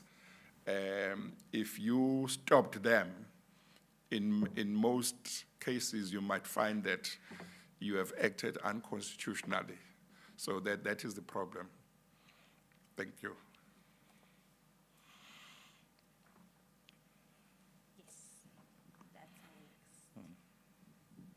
CJ, thank you so much. All protocol observed. My name is Azania. I just have a question. Understanding that you chaired the Zondo Commission in 2018 to 2021, my question is, because we understand that as this talk is a reflection of the past 30 years of democracy, I just want to understanding that the history of this country has been a history of commissions. I want to understand, are commissions a means to an end, or are they just circuses that are doomed for failure? Another thing that I wanted to understand, you spoke beautifully of the responsibility of the judiciary, but I want to understand, therefore, have they been able to change the symbolic order of things? As we understand that in the Constitution, one of the things that it fights for is democracy, and in our understanding of democracy, therefore, it is the majority's interest must supersede the interest of the minority. So in this context, therefore, hence I asked, has the judiciary been able to change the symbolic order of things? Because we've also seen previously how J.P. Shlope as well has spoke profoundly of the racism he experienced as well within the judiciary. Thank you so much. Thank you very much. I hope I understood your question correctly. It seems to me that you are asking the question on whether the judiciary, not being the majority, may make decisions that bind the majority. Am I right? I'm asking in the context of democracy and our other... Do you mind coming closer because I want to hear you? Oh, thank you so much. I really appreciate that. I understand, JC. You are nearing your pension. Sorry for that. So somebody had to say that. Thank you so much. Yes. I just wanted to understand, right, understanding the history, the historical trajectory of South Africa. We have had commissions over the years, and these commissions, particularly, there have been commissions that have been founded on either trying to find accountability on whomsoever that particular thing at that point or the political epoch at the time is. With your particular commission, precisely starting from 2018 to 2021, it was precisely focused on the issue one of corruption and holding accountable those people that therefore were corrupt. My question then, following the events that took place in 2021, following your report as well, I want to understand then that are commissions a means to an end, or are they just circuses that are doomed for failure? With that being said, in your presentation, you make note of the responsibilities of the judiciary, right? And also you reflect in the 30 years of our democracy. Mine then in this, it is to say, has the judiciary, using our constitutional framework, been then able to change the symbolic order of things? By symbolic order of things, JC, I mean that historically, you know that our history is a history of dispossession. It is a history of landlessness. We can never negate that. So that is why then my question is to say that, has the Constitution been able to change the symbolic order of things through you as the judiciaries of the country? Thank you so much. Okay, as you go into pension. Thank you, thank you. Let me begin by saying that, I think commissions are means to an end. And what is important is that the commission should do or discharge its mandate properly and effectively. And once that is done, those who have the power to implement its recommendations and findings are the ones on whom the responsibility lies to ensure that the money, the efforts spent on the commission was not in vain. And that is not for the judge, certainly not in my case. I have no power to implement my own recommendations. It is up to others in government to do that. And coming back to your other question, well, the judiciary plays its role as far as it can to ensure that the Constitution works for the people. Where the Constitution provides rights, the judiciary seeks to make sure that those rights are given effect to, and that in judgments that the judiciary gives, those judgments also are based on promoting those rights. So as far as the judiciary is concerned, its role might be limited, maybe compared to that of the executive, but it's easy to establish what role the judiciary has played in that regard, because you have got all the judgments from 1994 that you can do research and look at, and I have no doubt that in regard to many, particularly those of the Constitutional Court, you will find that the Constitutional Court has been advancing and promoting the fundamental rights and advancing and promoting and defending our constitutional democracy. Last one. Last Okay. one. Oh, yes. Okay, let me answer that one first. Thank you very much. Good evening, Chief Justice. Good evening. Thank you very much for the lecture that you took us down memory lane from where we come from. And Dullah, the man that he was. My comment, not necessarily a question, but it might be a comment or a question, is in twofold. You talk about the accessibility of justice in South Africa. And my pain is that ordinary citizens of this land, 30 years down the line toward democracy, they still have got no access to justice in this country. Because if you do not have money, you do not have justice. It's a pain, especially the downtrodden, the most vulnerable people in this country are still suffering to date in 30 years into our democracy. My second comment is the collaboration between the banks and the liquidators. Many people have lost their homes because of the collaboration that is happening between liquidators and the banks. After paying your home for more than 17 or 18 years, when you are left with 2 years to finish it off, and then when the bank takes it, they don't give you a change. They take it all, and people are left in the streets. There was a case in Johannesburg that I watched over the news, and it pained my heart so much that this old man lost his home, and it was sold, and they've got nowhere to go. And he decided to burn the house and himself inside the house because of that. There's no justice in that, Chief Justice.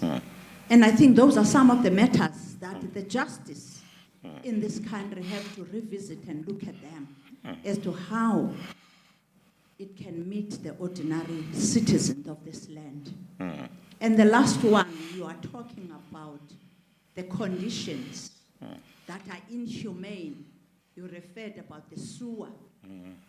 I just want to mention a case in point, a court in Mkanduli in the Eastern Cape that burned down, I think it was 8-9 years ago. And those are professional people.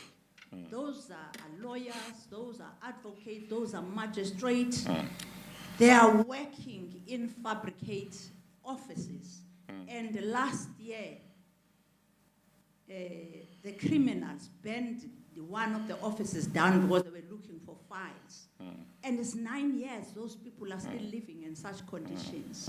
I think really there's a lack of justice in that one. Those are some of the matters that really need some revisiting before you leave office. Thank you very much. Thank you very much. Thank you very much. You probably know that in South Africa there is a government organization called Legal Aid South Africa.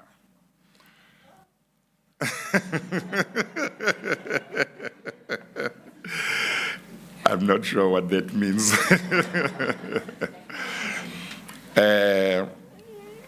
This is a government organization which has got lawyers who are employed by government to provide legal representations to indigent people. So I want to say, at a certain level, there are people who qualify to get that assistance to be legally represented without paying.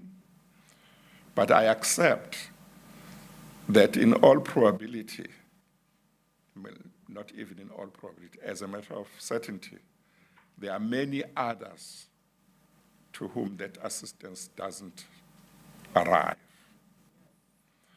And of course, one has got to accept that because of limited resources, even though we may want to cover everybody, it just becomes difficult.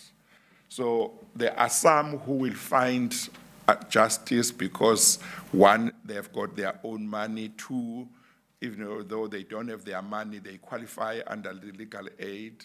I know that some people complain sometimes about the quality of legal representation by lawyers from Legal Aid South Africa, but I don't want to paint everybody with the same brush, so there would be that. But I also must indicate that there are some NGOs which try and assist by taking up matters that affect usually groups of people, larger sections of society rather than an individual, which take up those issues, and if they win, the judgment benefits communities. So, but also apart from that, lawyers, whether one is talking about advocates under the General Council of the Bar or BLA, NADEL, there are a lot of lawyers who do put aside or set aside some time to represent people who can't afford lawyers and go to court and do their cases without charging. And sometimes we, as courts, as judges, if we get to be aware of a case which seems to be very deserving, we will direct or ask the group of advocates or lawyers and attorneys to say, can you please find one attorney or advocate who can represent this person? So it happens, but I accept that it's not enough. With regard to the banks and liquidators, there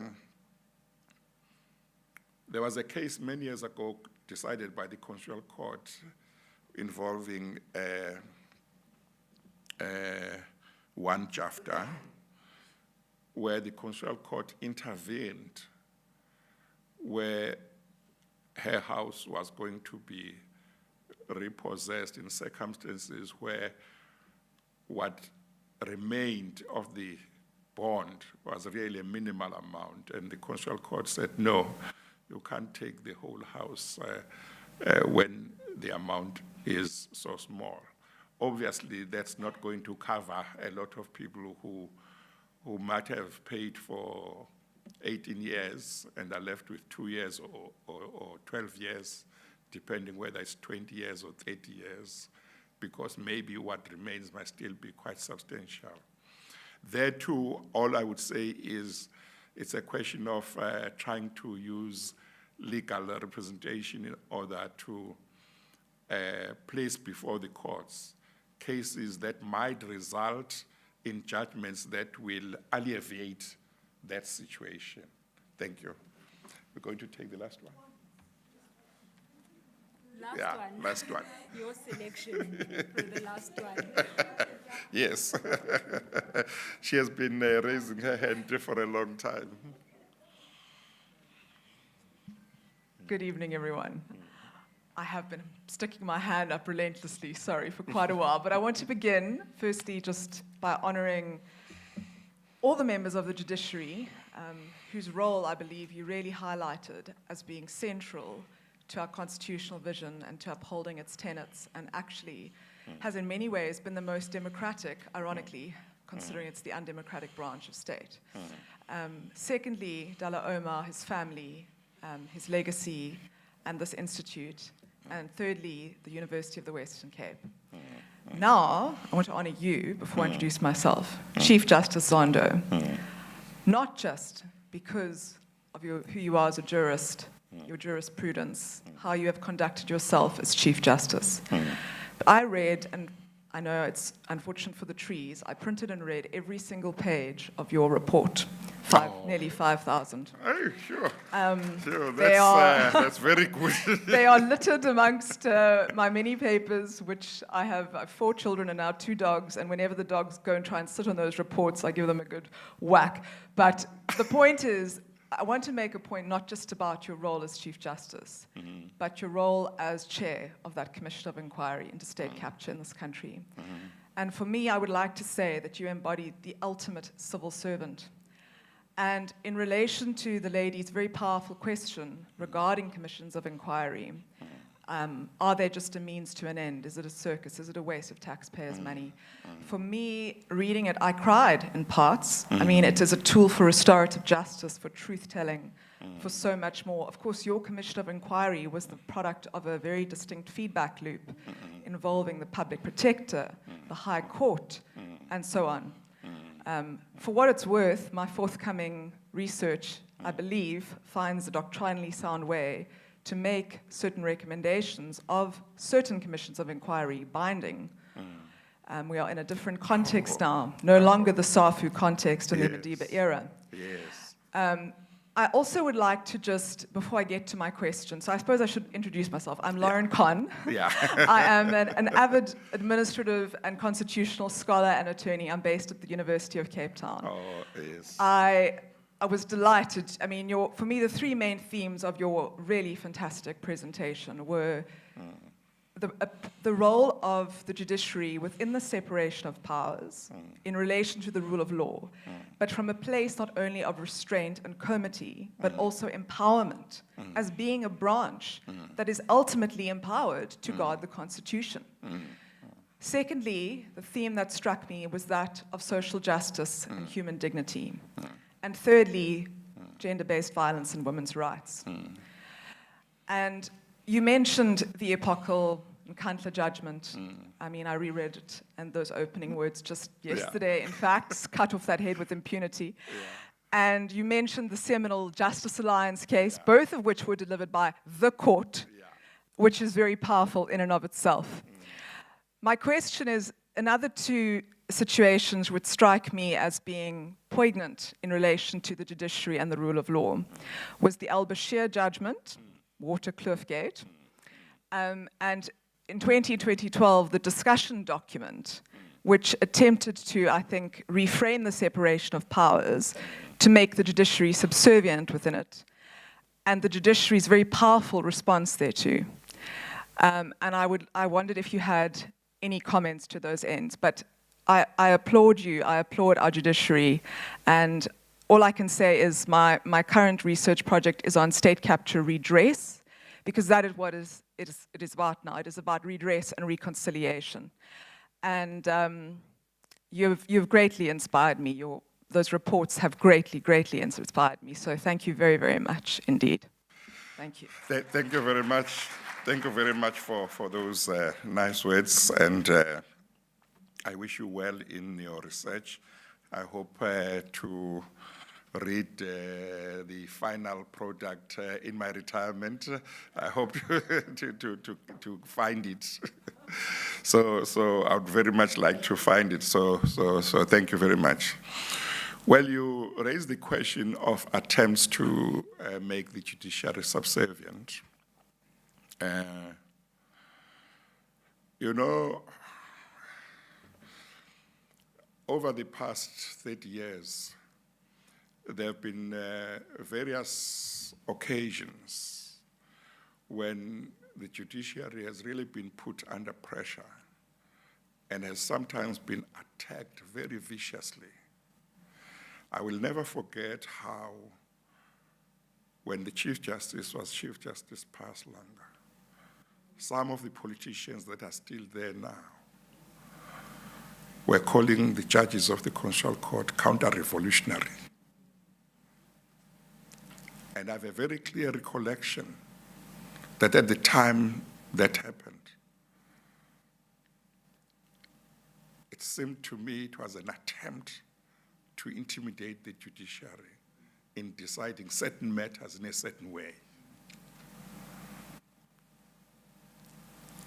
And in 2016 or 2015, also there was a time when there was a serious attack on the judiciary, so much so that the Chief Justice Mkhweng, had to call for a meeting between the President, the Executive, and the judiciary to deal with issues. Of course, 2021, I think it was it January 2022, there was that article written by a member of the executive, which basically insulted black judges especially as puppets for no reason, when there's no factual basis. But what I can assure you is certainly within the remaining time while I'm Chief Justice, the judiciary is not going to be intimidated by anybody. And I'm confident that even when I've left, the judiciary that I'm going to leave behind, Justice Majid and them, will not be intimidated by anybody. They can try, but it's not going to happen. Thank you very much.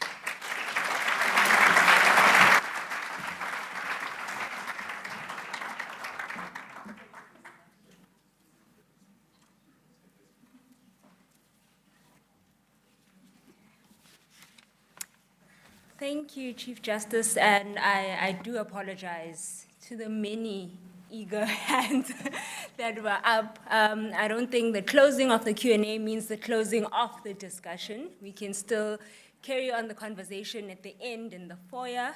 But to move on to our next item in the program, I would like to invite onto stage our sponsor for the evening, one of our sponsors for the evening, to give their word of thanks. Please do help me in giving a warm round of applause to Hans Bühler, who is representing the Hans Seidel Foundation. Sorry about that.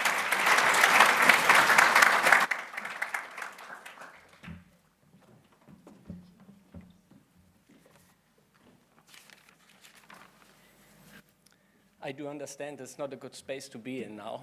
I think it's maybe even worse than to speak after or before lunch. Then I remembered it's a Friday. There are lots of young people here. And I saw all the graduation ceremonies earlier. So I promised to be brief before handing over to my German ambassador, Andreas Peschke. Honorable Chief Justice Raymond Zondo, dear Omar family, honorable judges, students of the UWC, colleagues and friends, and of course also to the leadership of the UWC. As you can hear from my accent, I'm not a South African, I'm a German, and while I continue every day to learn new interesting facts like this evening about your beautiful country, one phrase catched my attention almost immediately when I've arrived in South Africa, and please allow me to use this phrase now, and I think the lady in the back used it also. This is protocol observed. Yeah, for someone representing civil society, this is a real relief. And I do think every country, also our country, my country, should adopt that immediately. On behalf of the Hans Seidel Foundation, I would like to express my gratitude to Prof. Lucas Munting for a very trustful partnership over the last few years. And of course also to the Omar family for providing the opportunity to experience a very educational lecture tonight. We Germans may be similar to the South Africans, of course in a very different context. Know from our own bitter experience in the past, democracy and the rule of law are not gifts. They need to be won, and they need to be constantly defended. We cannot discuss human security, investments, growth, jobs, the pursuit of happiness, more or less, if we do not uphold the rule of law. And I think the Chief Justice made some very drastic examples about the situation on local government level, or, of course, when we talk about the GBV cases. In other words, in democratic societies, there is no development without the rule of law. Gaining the trust of our citizens in the institutions responsible for upholding the law is crucial. When it comes to the rule of law, it's of course not only the judiciary, and I think Chief Justice, you have mentioned that very early in your speech. It's the prosecution, it's the police, but of course it's also the media, and it's us, the citizens in general. Maybe most important is the legislature as well. And this is the reason why the Hans Seidel Foundation has been supporting civil society organizations and institutions of the justice system for over 30 years, both in Germany and in South Africa. Someone who experienced firsthand how it feels to grow up in an environment where the law did not equally apply to all is also the German ambassador to South Africa, Andreas Peschke. And please also allow me now to welcome Andreas Peschke, and he will give us a few thoughts on the lecture and his experience. Thank you.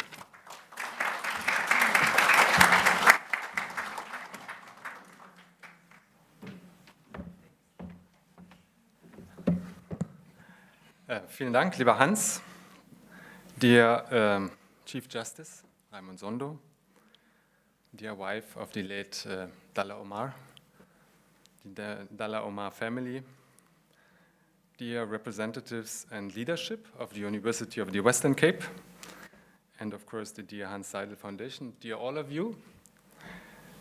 First of all, when I came, I saw all these lucky and happy graduates. And I think they are celebrating now and partying now, I hope so at least. But to all of them, to those fantastic graduates, wherever they may be, and to their wonderful teachers, lecturers, and professors, I would like to say congratulations. Halala, siaba halalisela. Agiti. Secondly, I am honored to share this moment of the Dullah Omar lecture with all of you. Ndiabulela. It was an exciting privilege to listen to the Honorable Chief Justice, who just delivered such an interesting lecture. Siyabonga.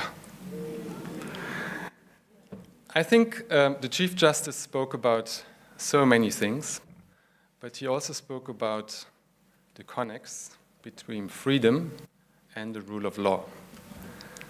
I think as far as I am concerned, I cannot think of democracy without the rule of law. Democracy is an expression of freedom, and freedom must be protected by the rule of law. Aiko, inkululeko, gapanchle komteto. Angiti. I think this is very important, eh? Loko kubalulekile. I think it's important also because we are observing Freedom Month in South Africa. And as Hans Bühler has mentioned, some Germans and South Africans know from experience what it means not to be free and not to have a rule of law. I grew up in East Germany under communist rule. We supported the fight against apartheid. That was good.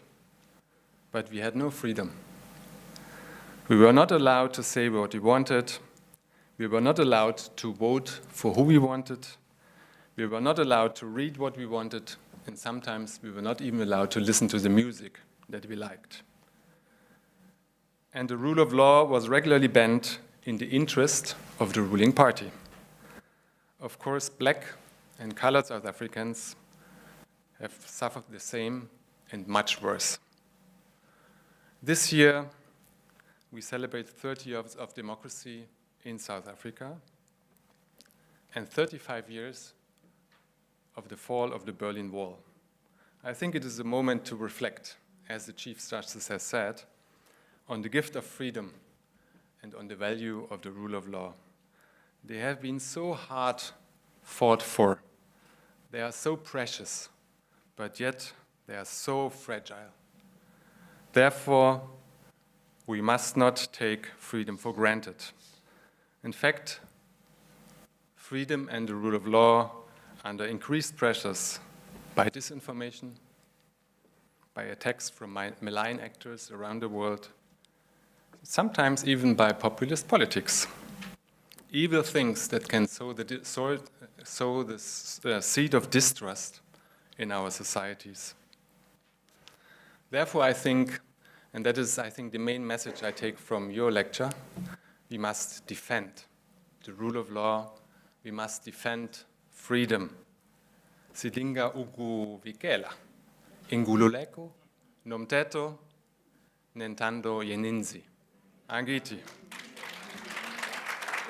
We have to be vigilant, not only once, but zonke izinsuku, every day. We should stand for the truth, we should protect the integrity of our institutions, and as importantly, we must support the people who represent these institutions, a fair and independent judiciary. So thank you very much, Chief Justice, for your really inspiring lecture. Thank you to the University of Western Cape for organizing this important event. Thank you to all of you, all the best, and may God bless you. Enkosi kakulu.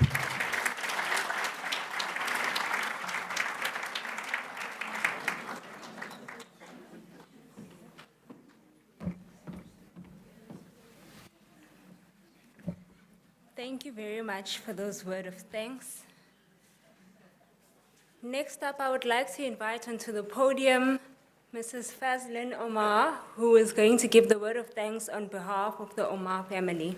Mrs. Fazlin, please do join me.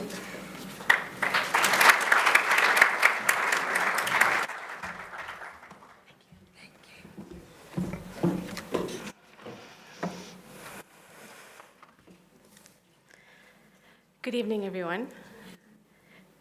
Thank you to our Chief Justice for sharing your insights with us. I am sure it will leave a lasting impression on everyone. It is always good to be reminded of the importance of the rule of law in maintaining and promoting fairness, justice, and equality in society, in addition to protecting individual rights, fostering trust in government, and promoting economic development. The rule of law, as we have heard from the German situation, is also equally fundamental to international peace and security and political stability. So, in addition to recommitting ourselves to building South Africa and making it a better place for all South Africans and respecting the dignity of all South Africans, my family recognizes the widespread violence, displacement, and exploitation that continues to harm people across Sudan and Congo. We also recognize the genocide of the Palestinian people. And having experienced the brutal system of apartheid, my family therefore reaffirms our commitment to building South Africa, our solidarity with the Palestinian people, the people of the Congo and Sudan, and with all those facing oppression. I have to thank members of the judiciary, our bench. Thank you for taking the time to be with us tonight. Thank you, Judge Majid, for being here. And Debbie has kindly given me a list of people to thank. And I extend our gratitude to the funders, Weber Wenzel and the Hans Seidel Foundation, Tasneem Abrams Abbas and her team at the School of Public Health, Heidi Zacharias from Institutional Development, Clint Prince from Risk Compliance, Enrique Losper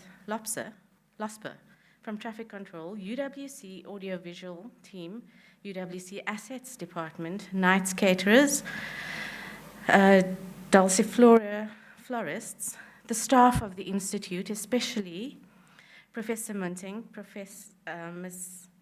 Tabile, John Cohen Spambo, Crystal Nitsky, Kay Sato, Kirsty Wakefield, Laura Wellen, Sadika Najjar, and of course, Debbie Gordon. Finally, I take this opportunity to acknowledge my mother. Having older sisters who were actively involved in the anti-apartheid struggle, her keen sense of justice and equality was honed at a young age. One of her sisters, Rahima Musa, played a significant role together with Helen Joseph, Lillian Ngoyi, and Sophia Williams de Bruin in spearheading the historic Women's March to the Union Buildings.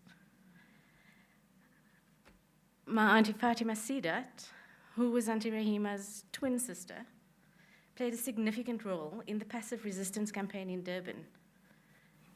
She had faced being jailed, sentenced to hard labor, and various banning orders. My brothers and I therefore grew up being patently aware of the injustices in our country and the indignities suffered by our people. Our mother and father have, in addition, imbued us with values of love, empathy, loyalty, and living from our hearts. And for that, I thank you, Mummy. I also thank my father. And I thank you all for taking the time to attend this talk tonight. Thank you.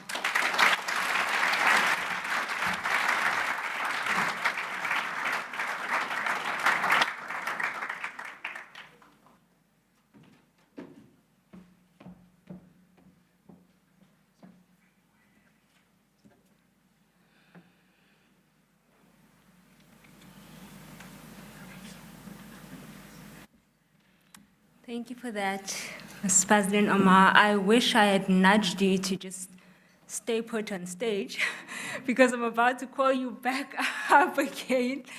I would like to re-invite the Chief Justice back onto the stage together with Auntie Farida, as well as Mrs. President Omar and Professor Munting for the gifting ceremony.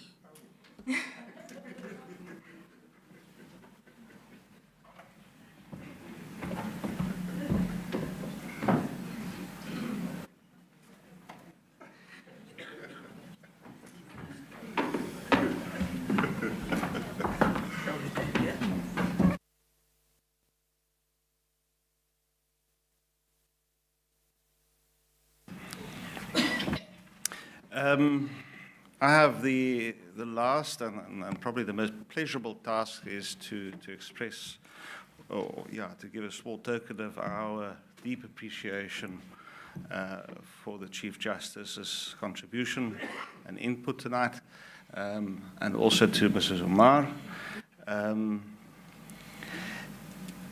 I did not read the entire Commission's report, but I read a lot of it.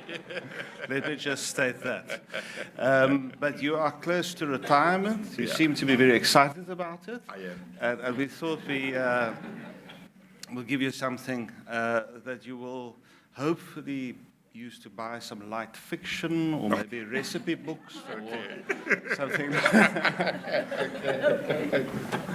That's from us. Thank you very much. Thank you very much. Thank you very much. Thank you. Mrs. Omar, in the run-up to tonight's lecture, I went back to the recording of the previous lecture, and my predecessor, Jaap de Visser, who I hope is watching live streaming from the Netherlands where he is, he started off by saying, Auntie Farida, we are back. Good. I want to say, Auntie Farida, we will be back again. Please, can I have the file? Oh, that's beautiful. Very much. That's beautiful. Thank you. I think that.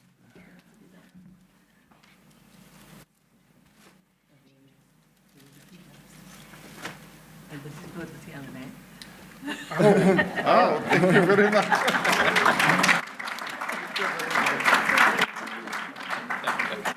Thank you very much. Thank you. Tabile? Okay.